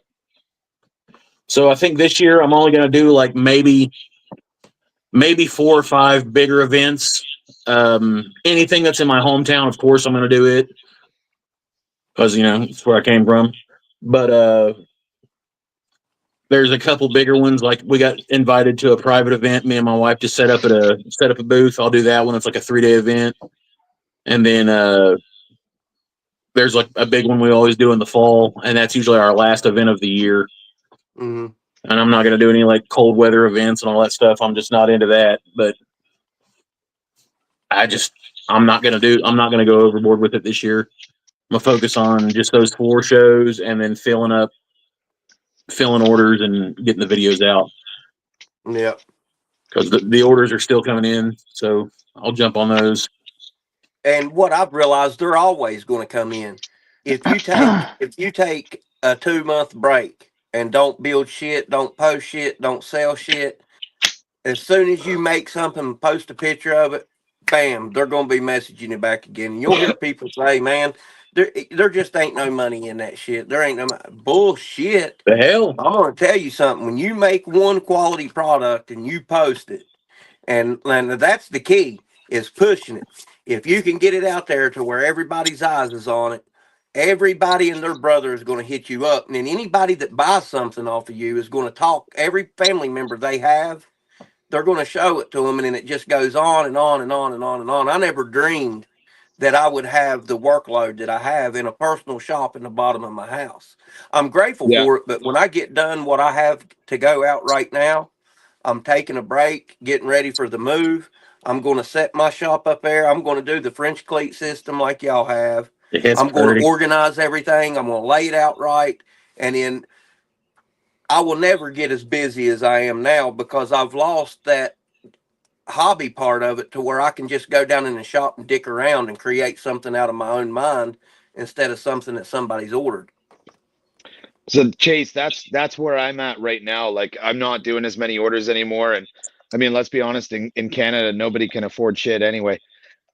So like the market to sell stuff, there's not really a huge market right now, but I'm enjoying the fact of like just coming out here and building what I want to build. That last video that I posted on the birdhouse, I pulled shit out of my scrap bin, and a big chunk that I had sitting aside. I was like, I'm just going to try and see what I can do with this. I'm going to make a birdhouse, whatever it looks like. And that's it. And it was just fun and relaxing. And that's it. Like I did the thing with orders where like my biggest one where I was doing replacement RV tables for the ones that drop down to make a table into a bed, because so many of them break all the time. And I had so many of those types of orders going on. It's just couldn't do it all anymore. So I took a little bit of a break from that side of it. I am working in a 10x16 shack, and the power in my shop is ran by extension cords, like straight up trailer park shit. And I no longer posted these bowls on my trailer park, my Facebook, and like I had people like, "Oh man, can I get one of those? Can you make some more of those? Can you do one in purple?" So anybody that tells you the money's not in it, that's because they don't want to do the shit or they don't know how to do the shit. Right. So only thing you got to do is like put a little bit of effort into it, and it'll come to you. It will. So I mean, so anyone that's telling you can't do it, that's on them. It's just because they don't want to do it. That's the only way to look at it. Yeah, if you want it to happen and you're willing to put in the effort to make it happen, then it's going to happen. Just like anything else in life, nothing's going to come to me. I got to get up off my ass. If I want something, I got to get up off my ass and put in some work in order to make it happen. Yeah, and it's not going to happen at night. You're going to be pushing and pushing and pushing, but it will happen. It's just a matter of when. Yep. Right? Yep. That's true. That's true. Yep. Yeah, like I lucked out and I hit a high sub amount early. Like I truly did luck out. And I'm not gonna lie, like I kind of got the big head for a little bit. I'm like, yeah, I'm on top of some shit right here, boys.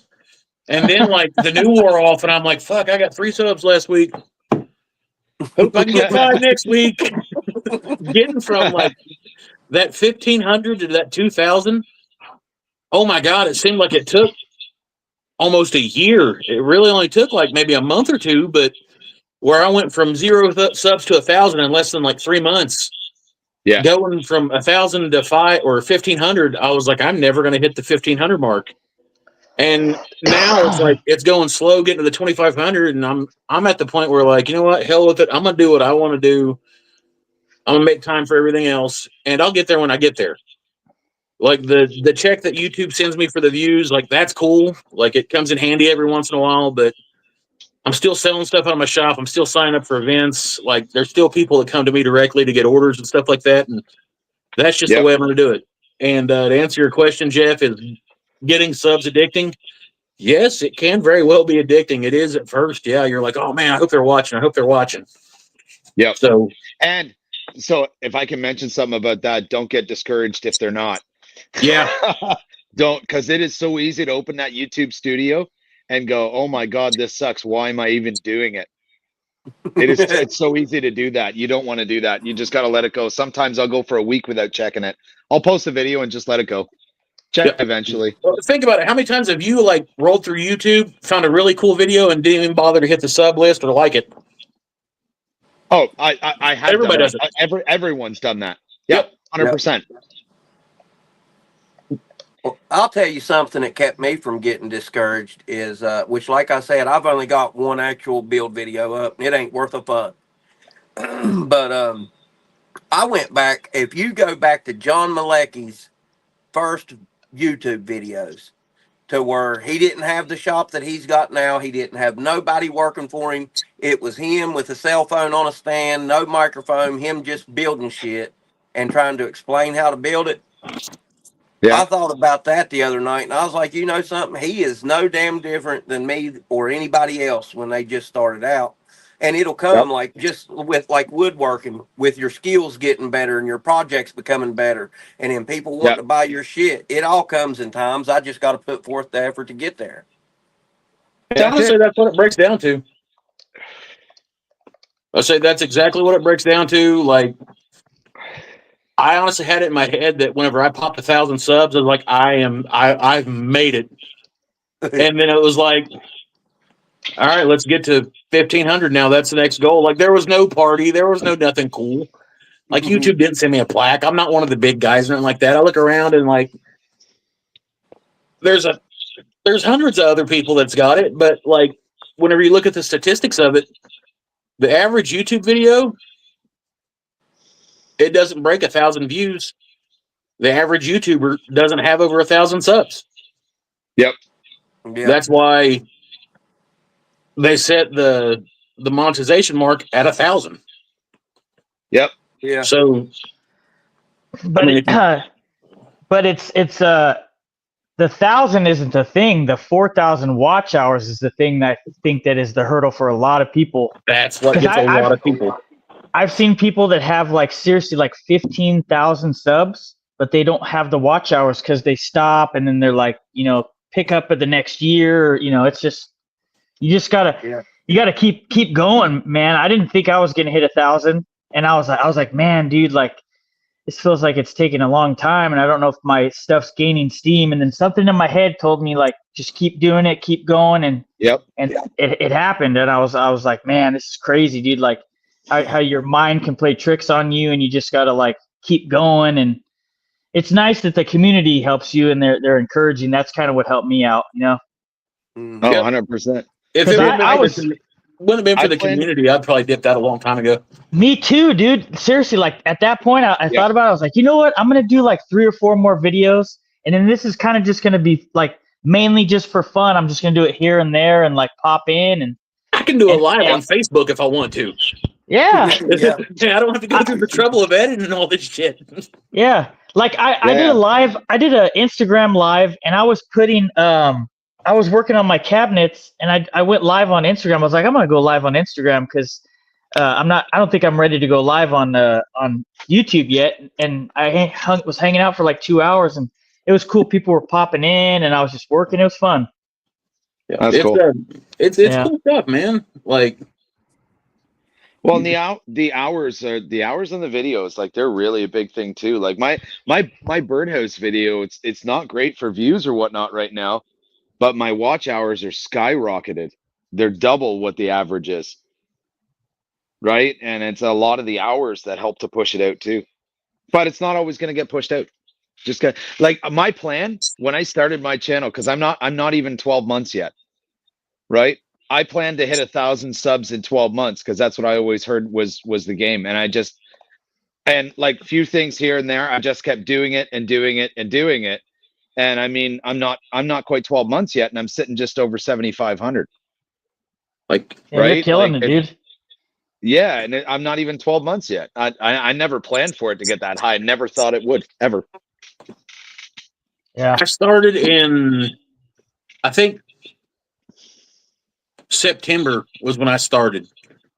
It's whenever I done my first video. It was the UPS split August, pumpkins September, you can I break think, yeah. down.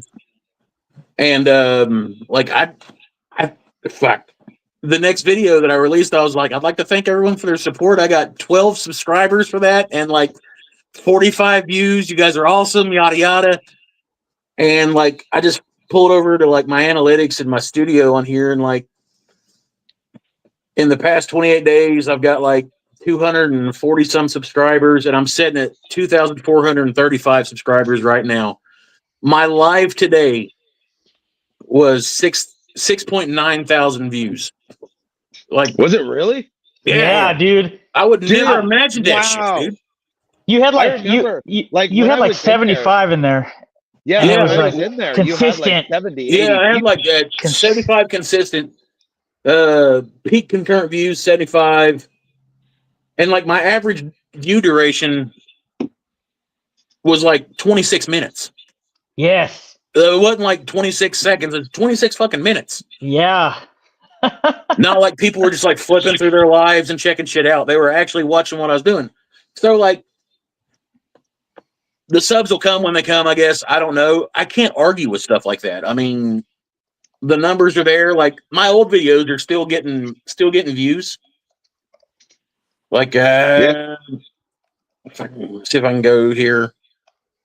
You know what the advantage to woodworking videos is that it's evergreen content, right? So it's every year, like there's always somebody looking for this stuff. Like my #1 video right now is the cedar planter boxes I did like last April. That's my #1 video right now. And that one's just skyrocketing. Like I look at my analytics and it goes like this and kind of bumpy and then just whoop. Like it's crazy. And it'll do that every year. The second video I released, the owl video. Yeah, It's I got remember that. like 33,000 fucking views on it. Yeah. Like insane. Yeah, that was insane, dude. That's Now, crazy. you can build crazy stuff like tambour door bars and you'll get like maybe 1,000 views, but build some fence picket planters and they'll be on your dick. It still rubs me raw. Like my yo-yo videos and my top videos, like all the toys and stuff that I've done on like the drill press and the lathe, people eat those up. So I'll probably end up going back to doing more videos like those if that's what people want to watch. I mean, unfortunately, they don't give you a whole lot of input on what people want to see. So I found something interesting with mine is I've done build videos. I've done videos where it's like 3 projects, but no build, that sort of stuff. Uh-huh. It was the multi project without the build portion that took off and are still the highest. Because people don't want to sit there and watch the actual building. They just want the ideas. Well, I can do that all day because the filming the build is the hardest, most annoying, tedious part of it. It is. And literally when I made those videos, I set my camera up right over here across from me, and it would just be pause, record, all in the same spot for the most part, and I'm just pulling in different projects. Right? So you build them. So I would just spend like a day and I would build like 3 different projects for it. And then the filming would take me an hour and a half. And then I would post it. And those are the videos that took off. It was crazy. I like the build part of it. And so that's why I like to film the build. Because I mean, I would find it interesting, but I guess like not everybody does, right?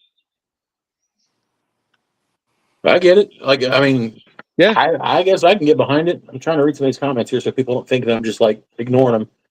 There's some videos that I watch on YouTube to where all I want to watch is what they're talking about, like the product itself. Then if I find a product that they're building or that they're showing that I'm really intrigued, I want to know how to make, then I want to watch the build video.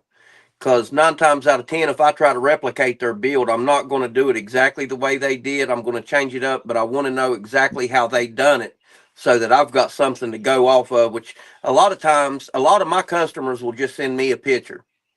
And Yeah. they'll say, okay, this is the picture's whatever measurements, but can you do it this way? And I'm like, yeah, and I have fun playing around with it like that. But now, to be honest with you, John Malecki, Jonathan Katz Moses, Samurai Carpenter, a lot of these guys, I go back still yet to this day, and I watch their videos from 3, 4, 5 years ago, because what they was putting out then was the shit that I'm wanting to watch. What they're putting out now, I can watch it for 15, 20, 30 minutes or whatever. But after that, I always hit the like button. I screenshotted that. What the fuck? But anyway, it's that shit. Did you screenshot me or a comment? I screenshotted Dave eating that whiner. Keep going. But he took it right in the front. My gloves on. Matthew Peach, he'll put out a damn 3-hour long Smalls video. Some of the projects he'll make, and he'll break it down for you. Some of them he just shows you and tells you what Pottery Barn did in it. And that's cool. There's some of them I get stuck on and I watch the whole damn video, and there's some of them I'm like, fuck this shit, who's live? You know what I'm saying? Like shit like that. But my thing was, when I started building these benches today, I got like 30, 40 minutes into it, and I was like, God damn, this video is going to be a fucking week long. And fuck this shit. I'm going to show them how to build one leg, the measurements of the one leg. That's it. I'll show building the top, the bench seat. 3 more. Put it together. That's it. And then at the end, give them the finished fucking product. You know what I'm saying? But I just got to get in a groove. And if I find that groove, then I think that I could be successful at it. See, yeah. I know it sounds stupid. I like the lives. Lives like this are awesome. Like, we can all shoot the shit, bounce everything off each other, ideas, stuff like that. I love these lives. Now, I like actual build lives where, like, the creator is, like, talking every once in a while, but he's actually working. And the reason being, it shows the flaws. Like, if you watch anybody's, like, videos, everybody edits out their flaws. You've never seen anybody busting pickets up to make some shit and completely, like, fuck up a picket like we've all done. They're like, oh, I got this picket completely apart because I done it this way. No, you didn't. No, you didn't. You fucked up 3 or 4 pickets to get that picket wood. You just edited out all the stuff. Today on the lathe, my gouge slipped. Jeff S. seen it. My shit wedged in there. Damn tool rest locked in the bowl. I had to shave a 1/4 inch off this thing just to make it work right. It was live. I couldn't edit that out. It shows the flaws. Yep. I had a damn piece jump off, about to take my face off. I got out the way, but that's part of it. Yeah, but that's that real shit. That's that uncut dope is what that is. That's that real shit. I'm the same way. I want to watch what you're doing. That's what intrigues me, is watching what the motherfuckers is doing. Show me your mistakes, because a true craftsman will tell you it's not that the best master craftsman in the world doesn't make mistakes. It's that he does make mistakes, but you will never find him on a project that he makes. Yep. That's what my dad taught me. How he fixes them. Yep. Knows when to step out. Yeah. He knows when he's in over his head. And he knows how to fix his mistakes. Yeah, that's very true. Yep. I knew that what was getting ready to happen the other night when I was on here live, and I was getting ready to lose my shit and start King Konging behind this workbench, and I was like, y'all have a great fucking day. I'm going to go eat some cheeseburgers. I'm out. Like, I was getting fucking roasted by everybody, getting called Hagrid, and they were talking shit about my kid, which was setting me off. Oh man, And- you had so many randos jumping in It there. was just like every fucking troll on the internet found my live stream and were like, Everyone. let's fuck with this guy It with the was man bun. crazy. Was it a vertical live? Yeah, like all my where I'm That's not why. with you guys, all my lives are vertical usually. Yeah. It's just easy That's for me why? to get everything in the frame, yada yada. When And, when you do a vertical live, it brings more of the trolls in. Is Yeah. that because As a- it goes on shorts or something? I think so. I think it has a lot to do with it. It just kind of pushes it out to the mainstream a little bit more. As where the horizontal is like a little bit safer. Kat can maybe, if Kat's still in here, she could maybe clarify on that. But yeah, she's the one who told me to stick with the horizontal lives because the vertical ones are just a lot more weirdos come in. Yeah, there was definitely some weirdos in there. Dude, I've had some weird awful. motherfuckers in too, dude. I did a few vertical lives before, like we all started getting together and Mike and I started doing the lives. But I had some weird motherfuckers in, like pop in and just make some rando comments, and I'm like, who the hell is this dude? And I think even in one of the times on one of Mike and I's lives, yes, this weirdo. Remember that weird guy? He came in and he was like sticking around, and then Mike's like, I think I like this guy because this guy was like, I like him. He's just weird. it was weird, dude. Doesn't mean I want it to happen all the time, though. You know what I'm saying? He was like, I'm gonna nuke him. I was like, no, fucking let him fail. Let's see where this goes. Let him cook. But nonetheless, he was pretty entertaining. That troll, like they're not usually like that. They're like fucking weird. Like I can deal with him like criticizing my work or shit talking like the way I'm doing something. I'm all for suggestions, but like they were just roasting me, which I'm cool with. But like they weren't roasting me in like English, a lot of it, or like well written English. So I'm like trying to solve this shit and read that, and I'm like, I couldn't even understand what, like, I was reading it like 3 times. Like, what'd that just say? I was like, what the fuck did what? you just tell me? The only one I was okay with is when he said Hagrid, like the Harry Potter reference. I was like, yeah, that guy's cool. Yeah, he's like, you look like Hagrid, and I was like, fuck, I'm cool with that. Yeah. Fuck, Mike calls me Slave Blade every time I get on here.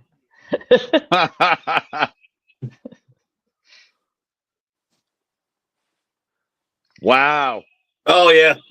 I have Oh, never don't- seen it down. I have never seen it down. Oh I yeah. don't think so, Sean. I don't think you have to be on a specific level. No, I don't think you do either. It's just I an think that option, I think. Horizontal or vertical. That's it.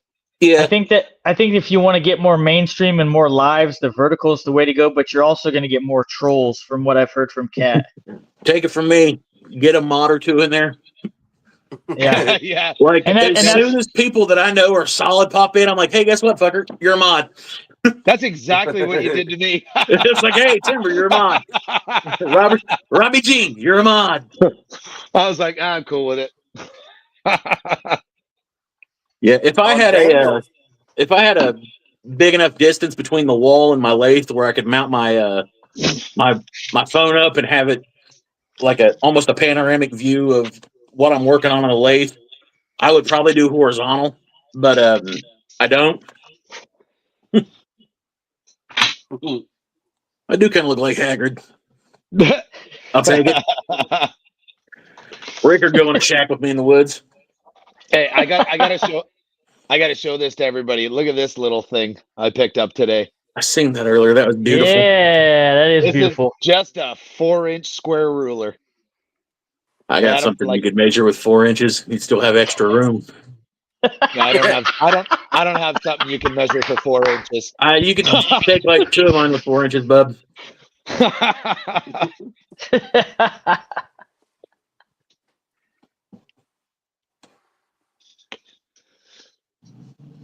He said, "Who's the guy on the bottom right?" You got Ricker roasting you right now. Ricker can fucking roast me, that damn basement dweller. I love him. Yeah, I love Ricker. Fucking box troll. Plywood. It's me. Fucking box troll. I was debating basement dweller or box troll. I think I went with box troll. Basement dwelling box troll. Oh.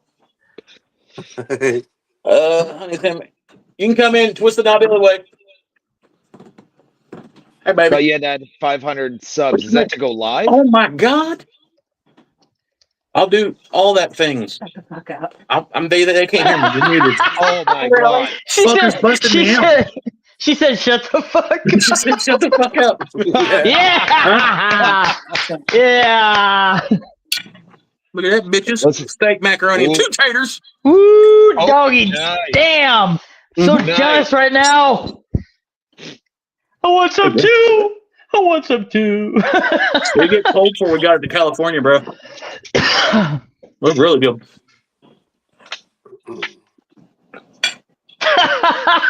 That's funny, Ricker.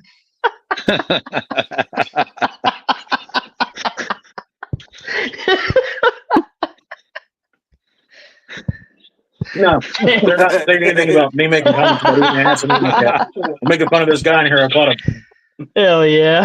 basement blonde box troll. Fix your hair. You want to fix it for me? If you get off camera. You can walk around here beside. They can't see. I'll lean over. I mean it, Michael. You can't- I'm in my moo nightgown, okay? I'll lean my head over. You can fix it. How am I supposed to get through here? Just move the lighting post out of the way. There you go.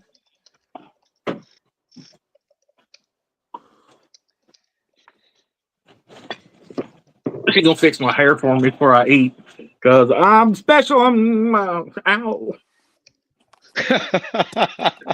She uses it like a handle sometimes. Yes. I'm a dirty boy. Thank you, dear. I love you. Love you. Thank you for dinner. Be That's careful. Now. awesome. Don't fall anything sharp. You need to clean your damn shop. I know. It's what I was just bitched about. I got like 2 inches of sawdust everywhere in here. The wood lathe will do that. Wood lathe is a messy bitch. Hell So, yeah, it is. Some bitch, Everybody was dude. in there earlier. She told me to make something for the island. I made this chip dip container under the advisory of, the badass latheman in here, Jeff S. And Yes, like sir, every other, he is. it's too small. I got to make a dough bowl. And in her defense, it is pretty fucking small on the Our island. island's like 10 feet It's long. got a big ass island. I set that in the middle of it and I was like, it looks like a fucking hockey puck. Yeah, we probably do need a dough bowl. Yes, Ricker, it's a handle. Ooh, Steve, I love risotto. But yes, it's a handle.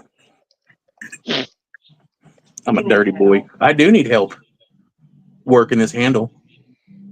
We'll work it yourself. I can't. That's like erotic asphyxiation or some shit. Remember your first call that you told me about? Yeah, he killed himself. Yeah. Man, the myth, the legend, chilling with us all. Who this? Jeff S. is a beast, by the way. I bought know I this said that right once or here for twice. my lathe, and the son of a bitch is way too small. I think it only goes up to 2 3/4 or 2 1/4, and then I got to get an adapter for the son of a bitch to screw on. Thank you. You're welcome. Bring my dishes in. I always do. Do you, on the back of your bowls and stuff, or like, what are you using that for? Well, I wanted to get into making the bowls and anything really. I just wanted to have something to where I could make a tenon on a bowl, whatever, and put it into this and use it. I'm debating on whether keeping this and just turning a small tenon on the back of it and getting the adapter, or either just throwing this son of a bitch in the corner somewhere and getting a bigger one. Well, don't do that just yet. Jeff S. might be able to back me up on this. There's kind of like a golden rule that your tenon should be at least like, I think it's 1/3 of your overall size of your piece. Mm-hmm. Do an inset tenon. Don't do the tenon where it sticks out. Cut into it like you're doing an actual mortise. Yeah. Then put the jaws in it, then open them. You get more holding pressure that way, and you ain't got to worry about as much spin out. Oh, that's Okay. cool. That's the way That's that I really do the cool. bottoms of all these. Oh yeah. Yeah, Jeff said yep. Like it's way safer. I've chiseled myself in the noggin way too many times to where like I had to read some shit on like not busting myself in the drill with the lathe. Yeah, I Jeff gotta said get me a set of chisels. Jeff said you can make a recessed tenon. Yep. Is it a recessed tenon? I always called it inset, but yeah. Jeff. It wouldn't Jeff be knows what he's considered a talking about. mortise? Jeff? No? Kinda. Because anything inset is a mortise, really. Pretty much. And Yeah. I got the fork. Yeah. I'm just trying to clarify. I'm not really a lathe guy, so I'm learning right now. I don't know the terms. I know that like if I stick the sharp thing in the spinny wood and move it certain ways, it makes cool shapes. It sure the fuck does. Like if you do it like the first couple months that you do it, everything you make looks like a dick or a butt plug. And if you go too deep in the bottom of the bowl, you make a funnel. So it's called a recess. Recess, not quite a tenon. Yes, it may need a slight angle depending on the. If you look at the outside of your jaws when they're closed, if it's got that bevel that goes up, it probably wouldn't hurt to put a little bit of an angle on yours. That way, that almost like a dovetail, so it can lock in there behind the wood. You know what I mean? Yeah. Yeah. Steve from My Honey's Handmade, whenever he sent the mallet, dude, he sent me some sandpaper on rolls. Like I had some that like I stole from a work site that I was driving by, but it was like it'd been wet at one point. But he sent some stuff, man. This stuff is banging for the sanding. And one thing that people always they just neglect when they're like working with a lathe is grab a fistful of that sawdust, like the long stuff, and burnish whatever you're working on. Mm-hmm. After you sand it and everything like that, it makes it look 10 times better, I promise. Yeah, I've watched Josh with Last Breath do that. Josh is really good on a lathe. Yes, he is. Yeah, he's really good. Steve's telling us to wear a face shield. Yes, I should wear a face shield, but I think you guys love to hear me talk about how morbidly weird I'm built. I'm built like a damn gorilla. Like, it's hard to find shit to fit my head, but I do have a face shield on the way, like one of the hard COVID shields or whatever. I bought the BASECAMP dust mask that Ryan reviewed, and I've always had John Malecki's shop shades. My fucking dog chewed up my last pair. I got a pair that's supposed to be on the way. And fucking dog. Fuck that dog. Yeah, fuck. Hey, that son of a bitch ain't here no more. He chewed my glasses up. He went down the road. He beat his ass on. No, I'm just kidding. I come home from work one day. The fucking living room is tore all to fuck. Shit chewed up. And I'm like, you little bastard. I came in the next day. My shop shades are tore all to fuck. I called my wife. I was like, look, you better find a home for this dog by 7 o'clock this evening. Or I said, I'm taking him somewhere. And he's gone. And I ordered the prescription pair of shop shades this time. But I got a set of headphone, ear, whatever the fuck you call them. The BASECAMP dust mask, the safety glasses. And it is a world of difference when you wear that shit. I can say that. It does make a big difference. But a lot of times, I'll put it on when I start. But the first time that I take it off to breathe or to smoke or take a drink of something, then I go right back to work, which I've worked out in the construction field my whole life and never used the first bit of safety gear in my life. Unless the safety man came out on the job and then everybody was wearing it. Fucking snitch.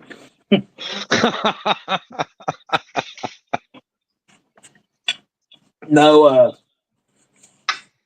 Jeff, I'm definitely going to look into those, man. I wasn't blowing you off. I was kind of eating. I think that might have been the nicest insult everyone's ever gave me. I have no neck, just like you. So I'll check out the trend mask.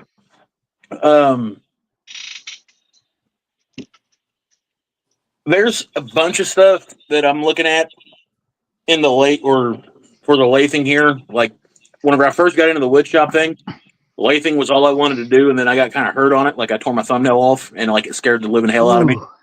Ooh. And I think it was either Steve or Ryan. I seen them messing around with their lathes, and I was like, "Oh man, I got to get back into it. These guys look like they're having a blast." So now all I really want to do is mess with the lathe, and I can't do that. But luckily enough, I can justify it right now because if you guys have ever done any kind of a craft show or events or anything like that, wooden bowls and resin bowls or any kind of containers or anything like that, dude, they sell like nobody's business. I got a couple cedar logs I'm getting ready to cut up so I can turn into bowls, and it's the aromatic cedar where that shit's all purple and everything else, and people go nuts over it. That's cool. That is cool. Watching Josh, Steve with my Honey's Handmade, when Ryan first got his lathe and done the live, whenever he got on it playing around, and watching you with yours, I've had my lathe, which now don't get me wrong, I've turned stuff. I've turned bowls. I'm just not an experienced lathe. I'm not an experienced wood turner. So Shit, I had look at a me. big ass nice General. I don't give a fuck. It's actually from David's neck of the woods. It's a Canada-made tool, if I'm not mistaken, named General. And I had a General wood lathe, and this motherfucker was massive, man, and powerful. Like if you get your hand or something caught in it, it'll rip the damn skin plumb off your hand. Oh, dude. And General made tough industrial tools. yes, this of a bitch, like that's where it was at. If I was an experienced wood turner like Mike or any of these other guys in here, I would have kept this thing. Well, if I had as much experience as these, I'm just really ballsy. But You're badass, bro. Then I got the green Central Machinery wood lathe a year later. See it, never turned it on. I put one piece of wood on it, turned it around, and that was it. Got rid of it. And then I got this El Cheapo that I got at a damn yard. I rode by and seen it sitting in a guy's yard at a yard sale. I bought it for $30. And I was like, you know something, fuck it. It's good enough for me to learn on, because I've watched y'all motherfuckers get on the damn lathe, and it's got me tuned into it to where I want to do it. Now, what my only fear is if I get into turning and I get good at it, I'm afraid that I won't want to fucking build nothing. That I want to just be on the lathe 24/7. It comes in spurts, man. Like, don't get me wrong. There's been times that I've been like cutting dados and stuff like that, and I'm like, dude, I'd much rather be fucking spinning something on there. Or like I'll see something, and like when me and the wife's out, and I'll be like, I could totally make one of those on the lathe. Mm-hmm. And then there's been times that I've been like over spinning shit on here, and I'm like, well, something else that's round in different shapes. Make a fucking box. It really just depends on what you're in, man. So get on it. I want to see Ryan start making some bowls, dude. Yeah, I do too. He's got that lathe. Got that badass grizzly. I think I gotta make a stand first. Instead of I think your Afghani shitter squatting stance is like you need a pad in that, dude. Yeah. Yeah, you need a stand. I do. He looks like one of those little Bangladeshi fish guys that you like see in like the middle of the night because he's always sitting there Indian style. I'm like, look at this motherfucker go, dude. He is in it to them win it. motherfuckers are on there every night, late at night. No shoes on, no nothing. Their foot's like 2 inches away from their face. I watch them. I watch them, dude. I've learned a lot of shit off those guys. Don't understand a damn thing they're saying or putting in the chat, but I'll watch them. Yeah. I just haven't seen one of them mess up yet, so they must be pretty good at what they do. Hell yeah, they still got all their damn fingers and toes. That we know of. Yeah, that we know of. That's a good idea, Kat. See, even Jeff S., one of the greats, he said it does look a little like Ryan. Ryan, I want to see you go back and do a video with Keith Johnson. Oh, Keith, not Keith Johnson, Keith Newton. Keith Newton, my bad. So him and I were supposed to get together a few months back and do something, but something came. I think work came up, and we just haven't got a chance to do anything. But he kind of, I think he kind of took a break from YouTube. He hasn't been on in about 3 months. He's doing more stuff on. He's doing more stuff on Instagram. Because he was paying his edit. He was having a guy come out and edit all his stuff and do all his videos and shoot, and he was paying him pretty good amount of money every month, and I think he got tired of it. So him and I were supposed to get together, and I was going to teach him how to start like editing and stuff like that, but it never happened. And at that time, we were going to kind of do a little collaboration too, but never got a chance to do it. And he's kind of taking a break from it. He's a badass dude. He can build like a full like a 10-foot table, live edge table in like 3 days. Yeah. Wow. He is good, dude. Yeah, he is good. He's very skilled. Yeah, he's a skilled guy. And I went to pick up some live edge wood. He gave away some wood at his shop because he has like acres and acres of walnut, like tons of it. And because he does tables and all kinds of stuff, mainly live edge. And his shop he's got some nice tools. They're older tools, but they're really nice, like some badass tools. Mm-hmm. Yeah, he's a very skilled woodworker. It would be an honor to like just even do something with him, you know? Yeah. Yeah, I like watching him. I stumbled upon him probably about a year ago, and I watched one of his videos, and then I was like, damn, this man's good. Then I kept watching these videos, and now I'm all caught up. Like you said, I haven't seen nothing out of him in a couple months. I think he's taking a break. A little hiatus. Yeah, he'll be back. I've been to the point where I thought about taking a break from this shit. Yeah, Dude, I have taken a break for like a month. Dave straight up ghosted us all at one point. He fucking fell off the face of the earth. Look, we're like, man, I hope he's all right. Haven't talked to him in a few days. I just want to go fucking fishing. I would love to have one day to where I could say, fuck everything. I'm going fucking fishing. Chase, I like fishing too. Chase, I hear you. I want to get my fly rod back out and go hike some rivers. Yes. Right. Yeah, I'm right there with you, man. Boys, I get paid summers off. That shit's about to go down. That's awesome, dude. That is so Sounds cool, like- man. Sounds like you know when you're going to be building the extension to your shack. Dude, I get 3 months off pay. Sounds like I know when I'm getting a damn plane ticket, homie. I got a bedroom, an extra bedroom. Hell yeah. Man, I only got to drive. You're only like 7 hours from me. Right? Damn, really? Dogs don't Yeah, bite, but the kids are it's sketchier than shit. Yeah, so am mine. So.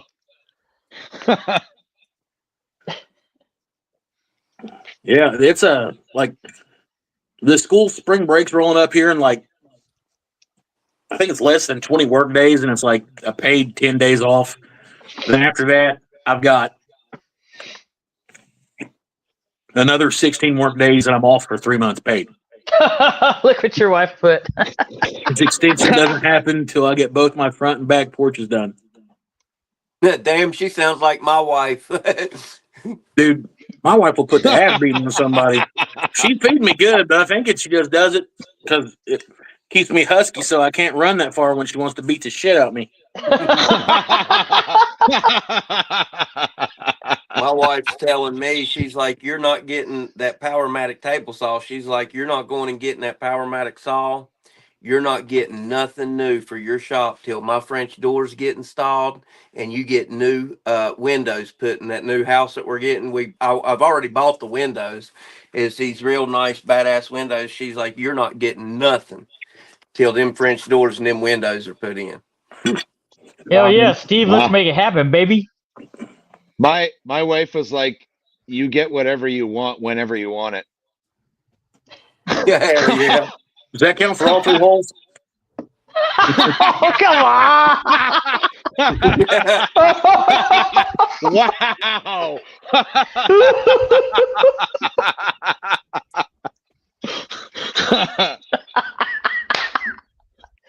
Yeah.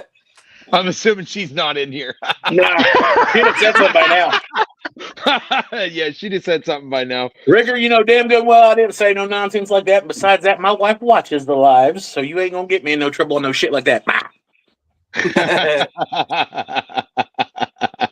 I sleep way too heavy when she feeds me. You ain't gotta bring a tent, honey. She is in here. She is here. Hey, look, she was the one that said she was tied up listening to Adele in one of the past live streams. I'm just assuming that she's a par 3 kind of girl.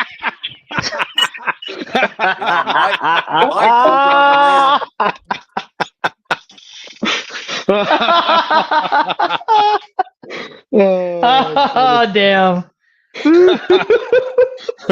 You found out real quick she was in here. Yep. I had a feeling. I had a feeling she was in here.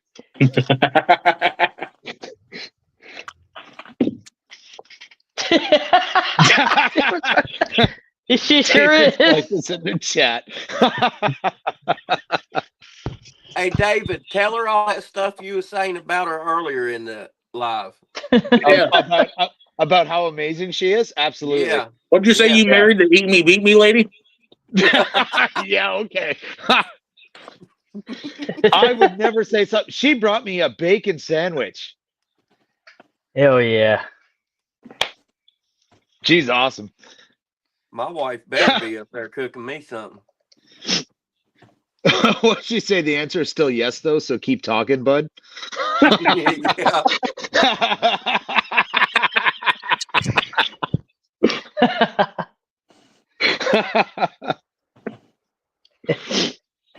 Ricker But let says, me Mike. ask you all this.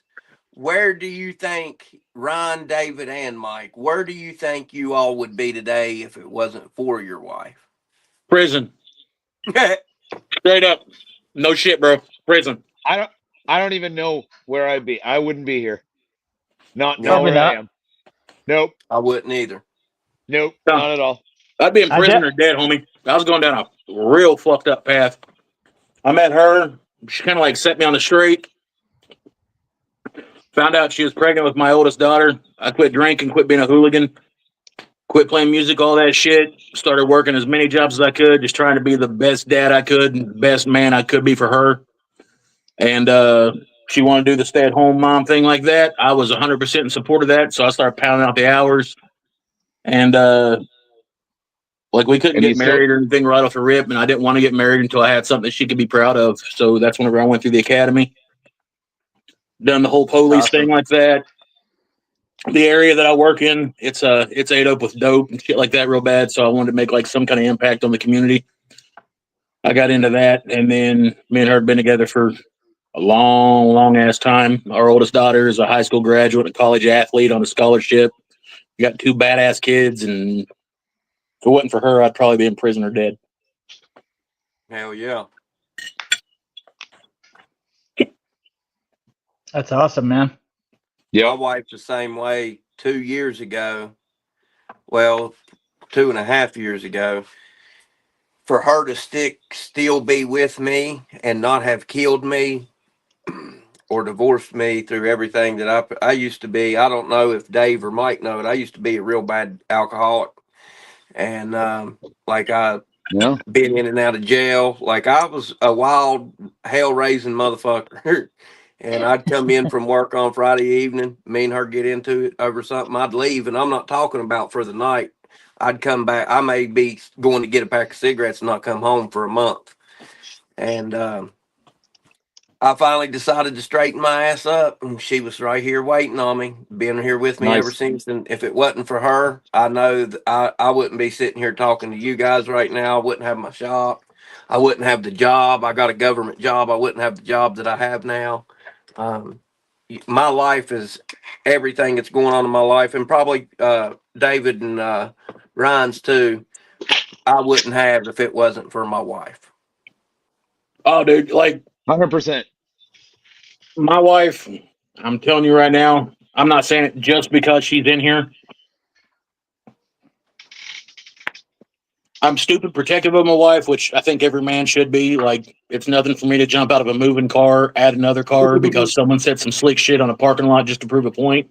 Yeah. She's witness to that. But I do believe as a man, it's your job to protect your wife. And like, I swear by that. So whenever we got married, I handcuffed her to me and I took that shit serious. Mm-hmm. So, I mean, yeah, she might have been a freak in the long run. And I didn't know the handcuffs were actually going to play into something else, but I couldn't trade her up if I had to. Yeah, they mean a lot, man. It's awesome to have a support system, like I think all of us have. You know, we're all very lucky. Yeah, Very lucky.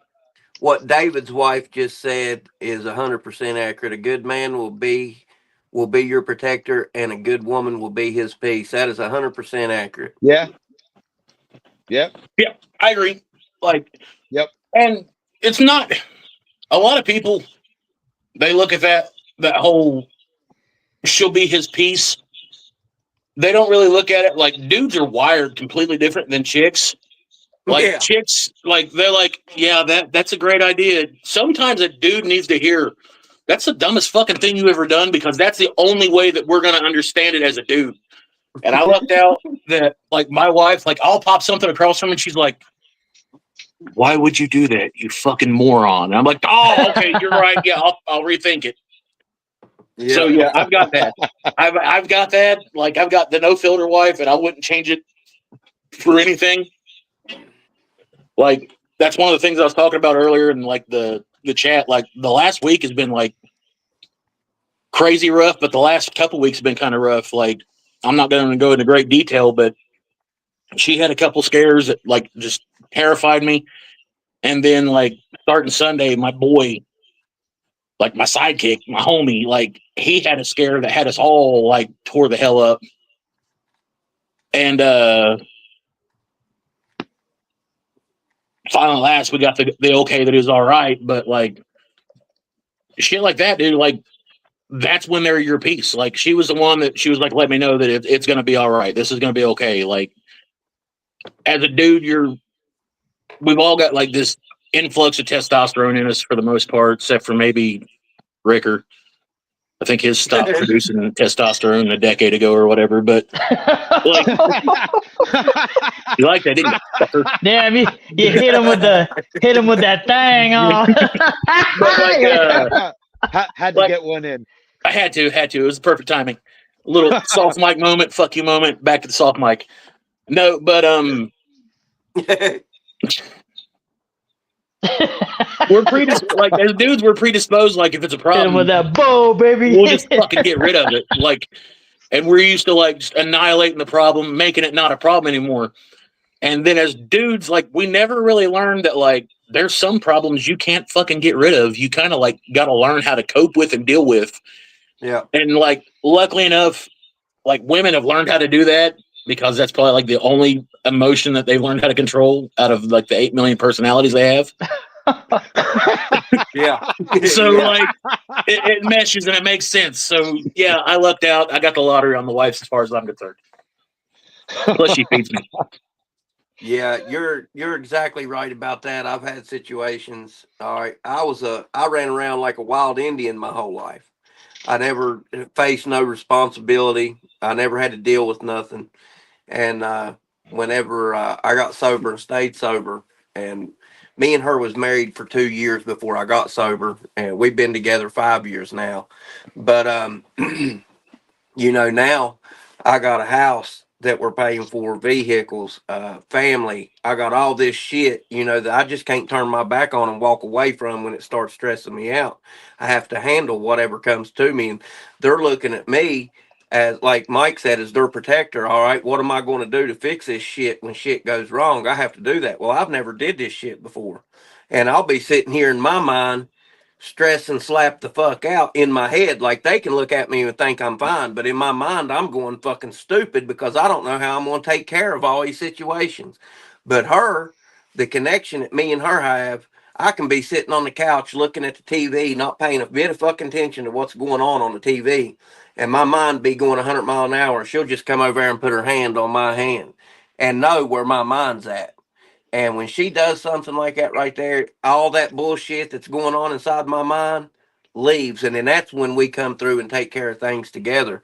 And I've never got to experience that in life before because I never had a woman that was worth a fuck to have. But that's definitely, I don't know. I can't explain it. And I'm not meaning to get all soft and mushy in the chat, but I like I your wanna mushy tell you, spots. it's that's priceless. You cannot put a price on that. That's No. invaluable. You cannot put nothing on that. You're 100% right. I could be sitting there just tearing myself apart 100 different directions in my head, just zoned out, like, how are we going to make this happen? How are we going to make this happen? Shit, we got to make this happen. This has got to happen. How in the hell am I going to do this? I've got to have this done. Holy hell, this bill's due. I got to do this. And then, like, she can come over and she can put her hand on my shoulder. And it's just like this, like, cold chill bumps go over your body, like, oh, fuck it, we'll figure it out. Don't worry about it. Yep. And they're the piece. So, Yep. Sure are. and once again, It's amazing how that is, huh? Yep. They know what this place does to us. They all look, the wood shops all look different, but when it comes down to it, they're all the same. Yeah. Yeah, they are. Same reason. You're a badass, John. You and Jessica are pretty badass, man. Yeah. Congratulations, John, on celebrating 27 years. Yeah, dude. Yeah, man. That's awesome. You got some time on you. You got 7 years more than me, man. That's awesome. But I anyway, think it sounds like we're all pretty lucky. Yeah, yeah, we are. we are. Yeah. Yeah, Very- we are. Very lucky.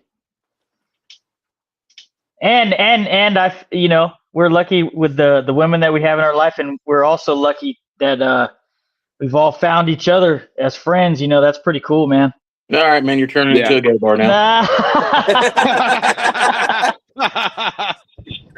Nah, like That's pretty cool, though. It is pretty it's cool. good shit, man. Like, I never really figured that, like, people I could literally deem as my best friends would be people that I've never actually physically met in person and are hours and hours away from me. But I look forward to hanging out with you dipshits like every week, like at least once every week. I'm like, fuck, I cannot wait till Saturday so I can just talk to like normal people about the nonsense that's happening on a daily fucking basis. Yeah, that get it and understand it. Yeah, like they understand it completely. Oh yeah. Yeah. If it Dude, hadn't that was been me for the too. community- I Go ahead, David. I sent Ryan a text. I was like, I'm all set up and ready to go, and we still got 2 hours before it starts. He did. Like, He I did. was looking forward to it that much. Yeah, like it the live streams are a big thing. I'll say it. They I look forward to them. Like it's when we all get together at the end of the week and we just try to Unwind. kick back. Holy shit, who's here? You fucking pussy. I am a pussy. I am what I eat. That's why I'm an ass too. See what I put up with? I'm not a sentimental fuck. See what I told you guys, she's fucking mean to me. She ran in my shop, in my sanctuary here, and called me a pussy. John. John.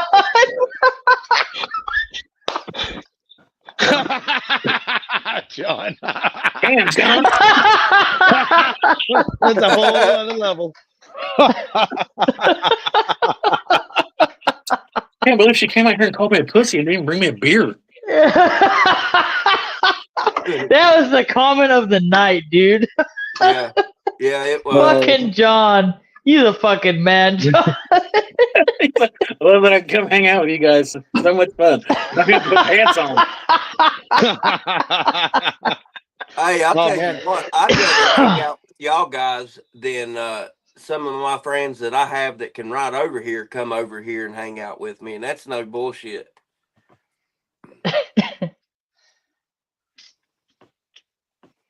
No, that's now I need a beer. You mentioned it. Now I want one.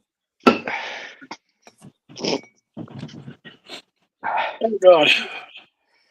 David just pussy said in my that, shop. hoping his wife will read it, hear it, and bring him one.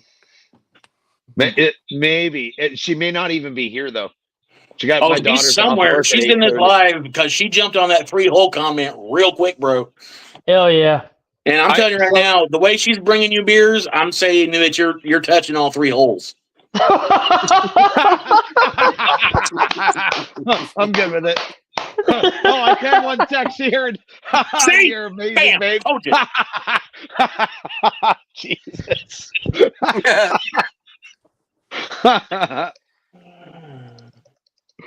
See, we might not have a whole hell of a lot of people showing up in numbers on these live streams, but it's wholesome.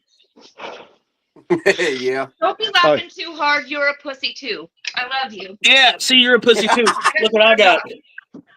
Love you.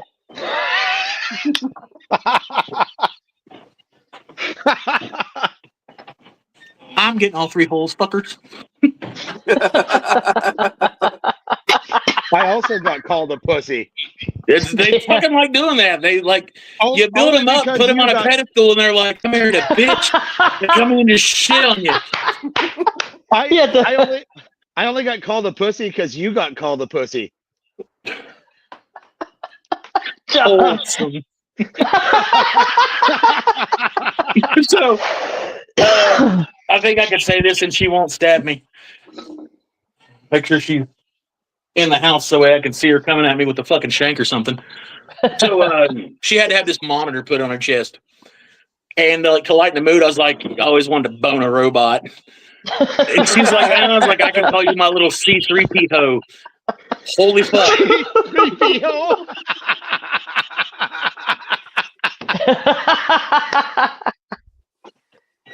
Wow. You gotta get it where I can, homie. there. Star Wars fantasies. Interesting. Ugh.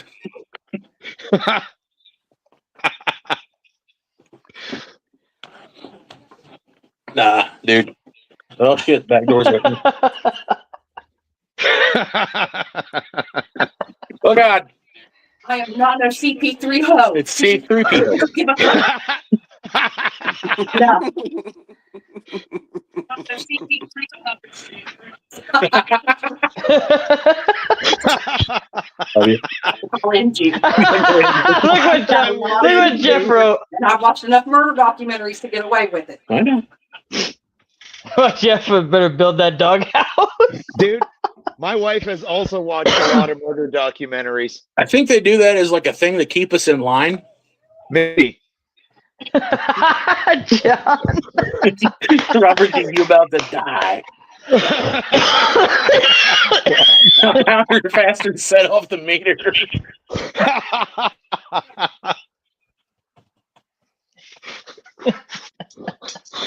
You about to die. Yeah, you're right, Robert. Yeah. About to die.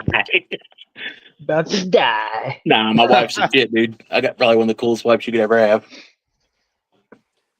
Well, guys, I'm going to go up here and see if my wife has fixed me dinner yet. And if she has, I'm going to enjoy it. But I'm glad I got to come hang out with y'all tonight.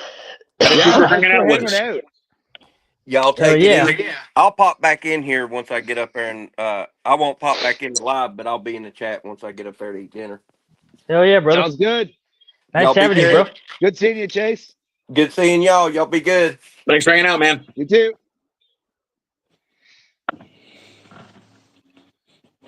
I like Chase. Yo. Yeah, he's cool. He's a good guy. I also like chicken nuggets too, so I'm probably a real shitty judge of character.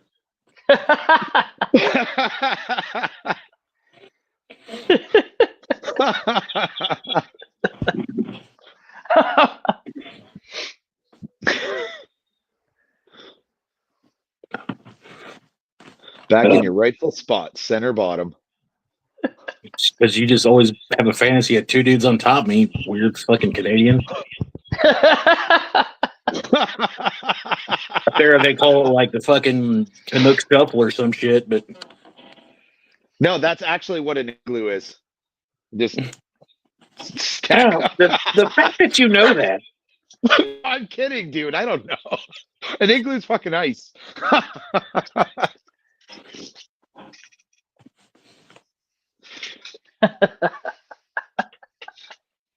120 is my resting heart rate.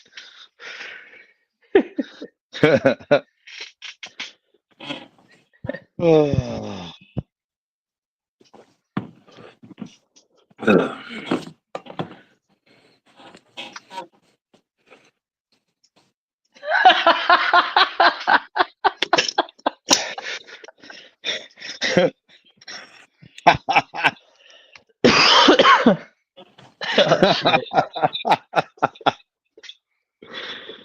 Oh, that's funny. Jeff S. It is it's an American beer. It's called Not Your Father's Root Beer. It's a straight up cheerleader beer, dude. But it tastes like A&W root beer. Stuff's amazing. That could be dangerous because you could It down can be them so very easy. dangerous, bub. Like it doesn't even taste like beer. Yeah. Now I got some stuff in there in the fridge called Kentucky Bourbon Vanilla Ale or something like that. That sounds strong. It'll put you on your ass. They're like 9% alcohol or something like that. Oh yeah. So a real beer. Yeah, it's not a cheerleader beer. Nice. I think that echo's rolling through on Ryan's end where he took his ear jack out. Yeah, probably. Not on my end. I have never had an alcohol root beer. I want to try and find that. I don't think we have it here actually at all. I know they don't sell them in Ohio, but you can buy them in Kentucky, which is weird. I don't know. They stripped a bunch of stuff off our shelves, so.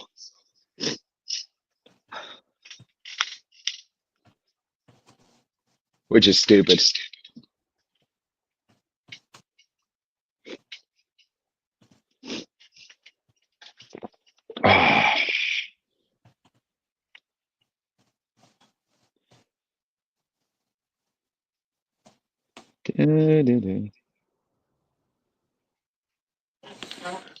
Yes, Jeff, you can drink paint thinner in Kentucky.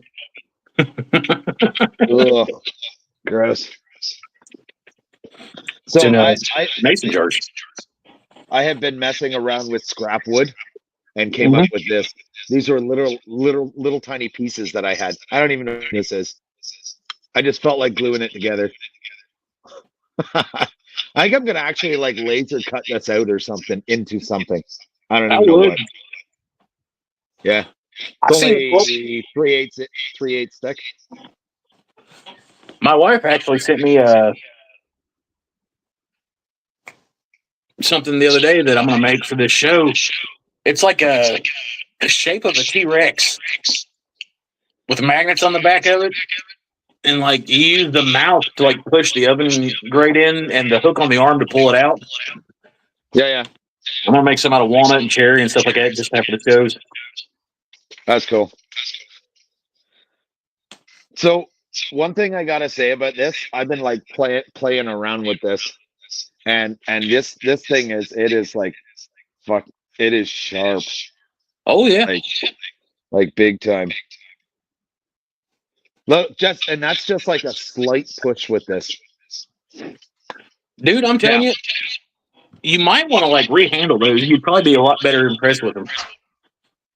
Yeah, it's not bad now. Like I finished them up, like I sanded them. I can still see the lathe lines, and then I treated them with linseed, so they're finished pretty good now. Good with them now. But like, I know it looks kind of dorky, but that profile on a handle, it just fits your hand perfect. Like if you make a circle with your index finger and your thumb, it's pretty much an octagon. yeah. and then you've got just that little bit of a divot right there for your finger to rest in. Yep. So I mean, they work perfect, and like I got big ass hands, so I've got enough to where it sticks out the back of it to where I can still hit it with a mallet. Yeah, see, that's like when I look, I cover the entire thing. Yeah, that's my biggest Like- beef with any of the chisels that I buy commercially or anything. I'm gonna see if that's me. See, I don't have that issue with the Narex. Like, there's a Narex here, and look, right? Mm-hmm. But I freaking love these. I got these are my skew chisels. I love these things. Narex Dude. are awesome. I am seriously debating because Amazon has that handleless Narex kit Yeah. for like $69 for a full set of chisels. Oh, dude, the Narex blades are insanely good. I want to buy a set of them so bad just so I can like just set the handles up at my style, and then I'll have a quality set of chisels in the shop. I mean, Dude, there's nothing wrong with my they're- Stanleys, don't get me wrong, but they're not they're- Narex blades. They're micro beveled, and it holds an edge a long time. Like I got a 3/4 inch chisel I bought a Narex about a year and a half ago. I haven't sharpened it once. Haven't needed to. The thing stays sharp. Yep. And then when it comes to glue joints and whatnot, I use these cheap ass chisels. See, that's all friggin' glue residue. I just got to clean them off. Yeah, that happens. Yeah. So who's echoing? I hope that's not me, is it? Oh, let me see if it's me. Is there an echo? Yeah, no, it's not me. There's an echo somewhere. Somebody's got it coming out computer speakers or something. I don't know. Gotcha. Later, Jeff. Man, Kizzy never popped in here. I told Kizzy last Saturday that I was going to show her the Wood Master Sword, and I actually have it sitting out here. I can only imagine. I'm I can only just imagine the wondering anyway. comments. So there it is there. Fuck! What? I'm waiting, Mike. I'm waiting. No! I'm not! Come on, man. Come on. No. No. Can you imagine the fucking filth that'd be coming out of Kizzy right now? You show her your Wood Master Sword. I mean, she's the only person I've ever seen that get emojis fucking banned in the chat. Yeah, look. Wooden Master Sword. Oh yeah, she would have And it's loved made that. It's made in 2 pieces. Oh, I bet Little she would have. 2 pieces, all right. Fuck.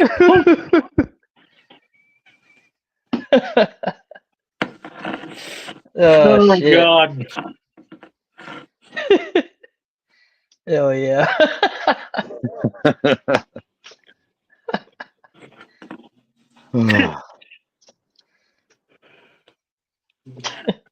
Ladies and gentlemen, it is approaching 2.5 hours. I have had an epic fucking time with y'all. Yep. I don't think we have any reason to stay on here 4 hours like we did the last time.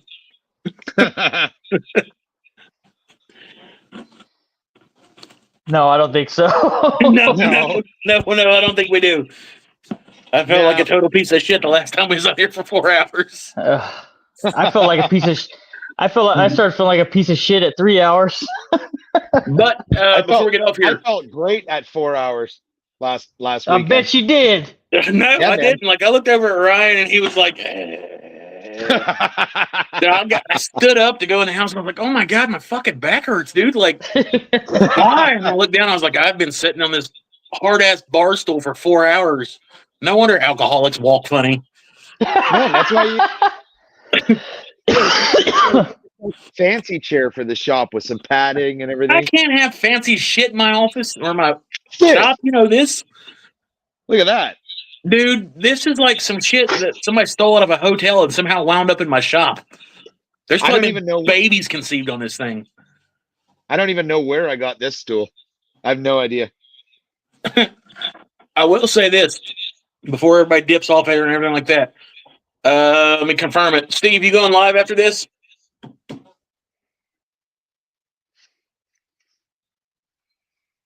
I don't know. Steve's waiting for food, so He just said he came out to his shop waiting for his wife to bring him food, hopefully. I think he said that he was going to go live because he can't go at his normal time tomorrow or something like that. If he does, make sure you check him out. Steve's doing some like pretty cool shit on his lives. Oh yeah, he is.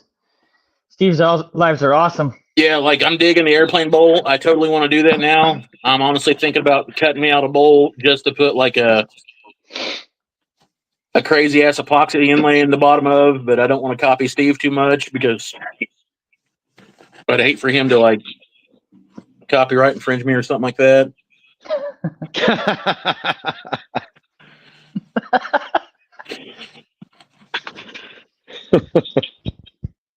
No, you are right, plywood.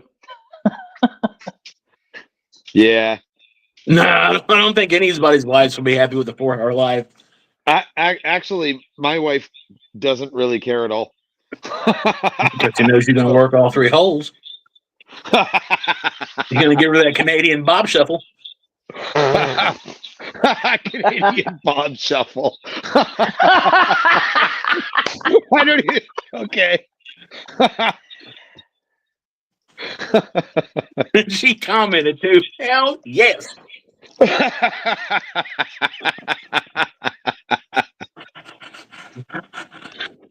And that's a good way to end it off right there. Yeah, the Canadian bob shuffle.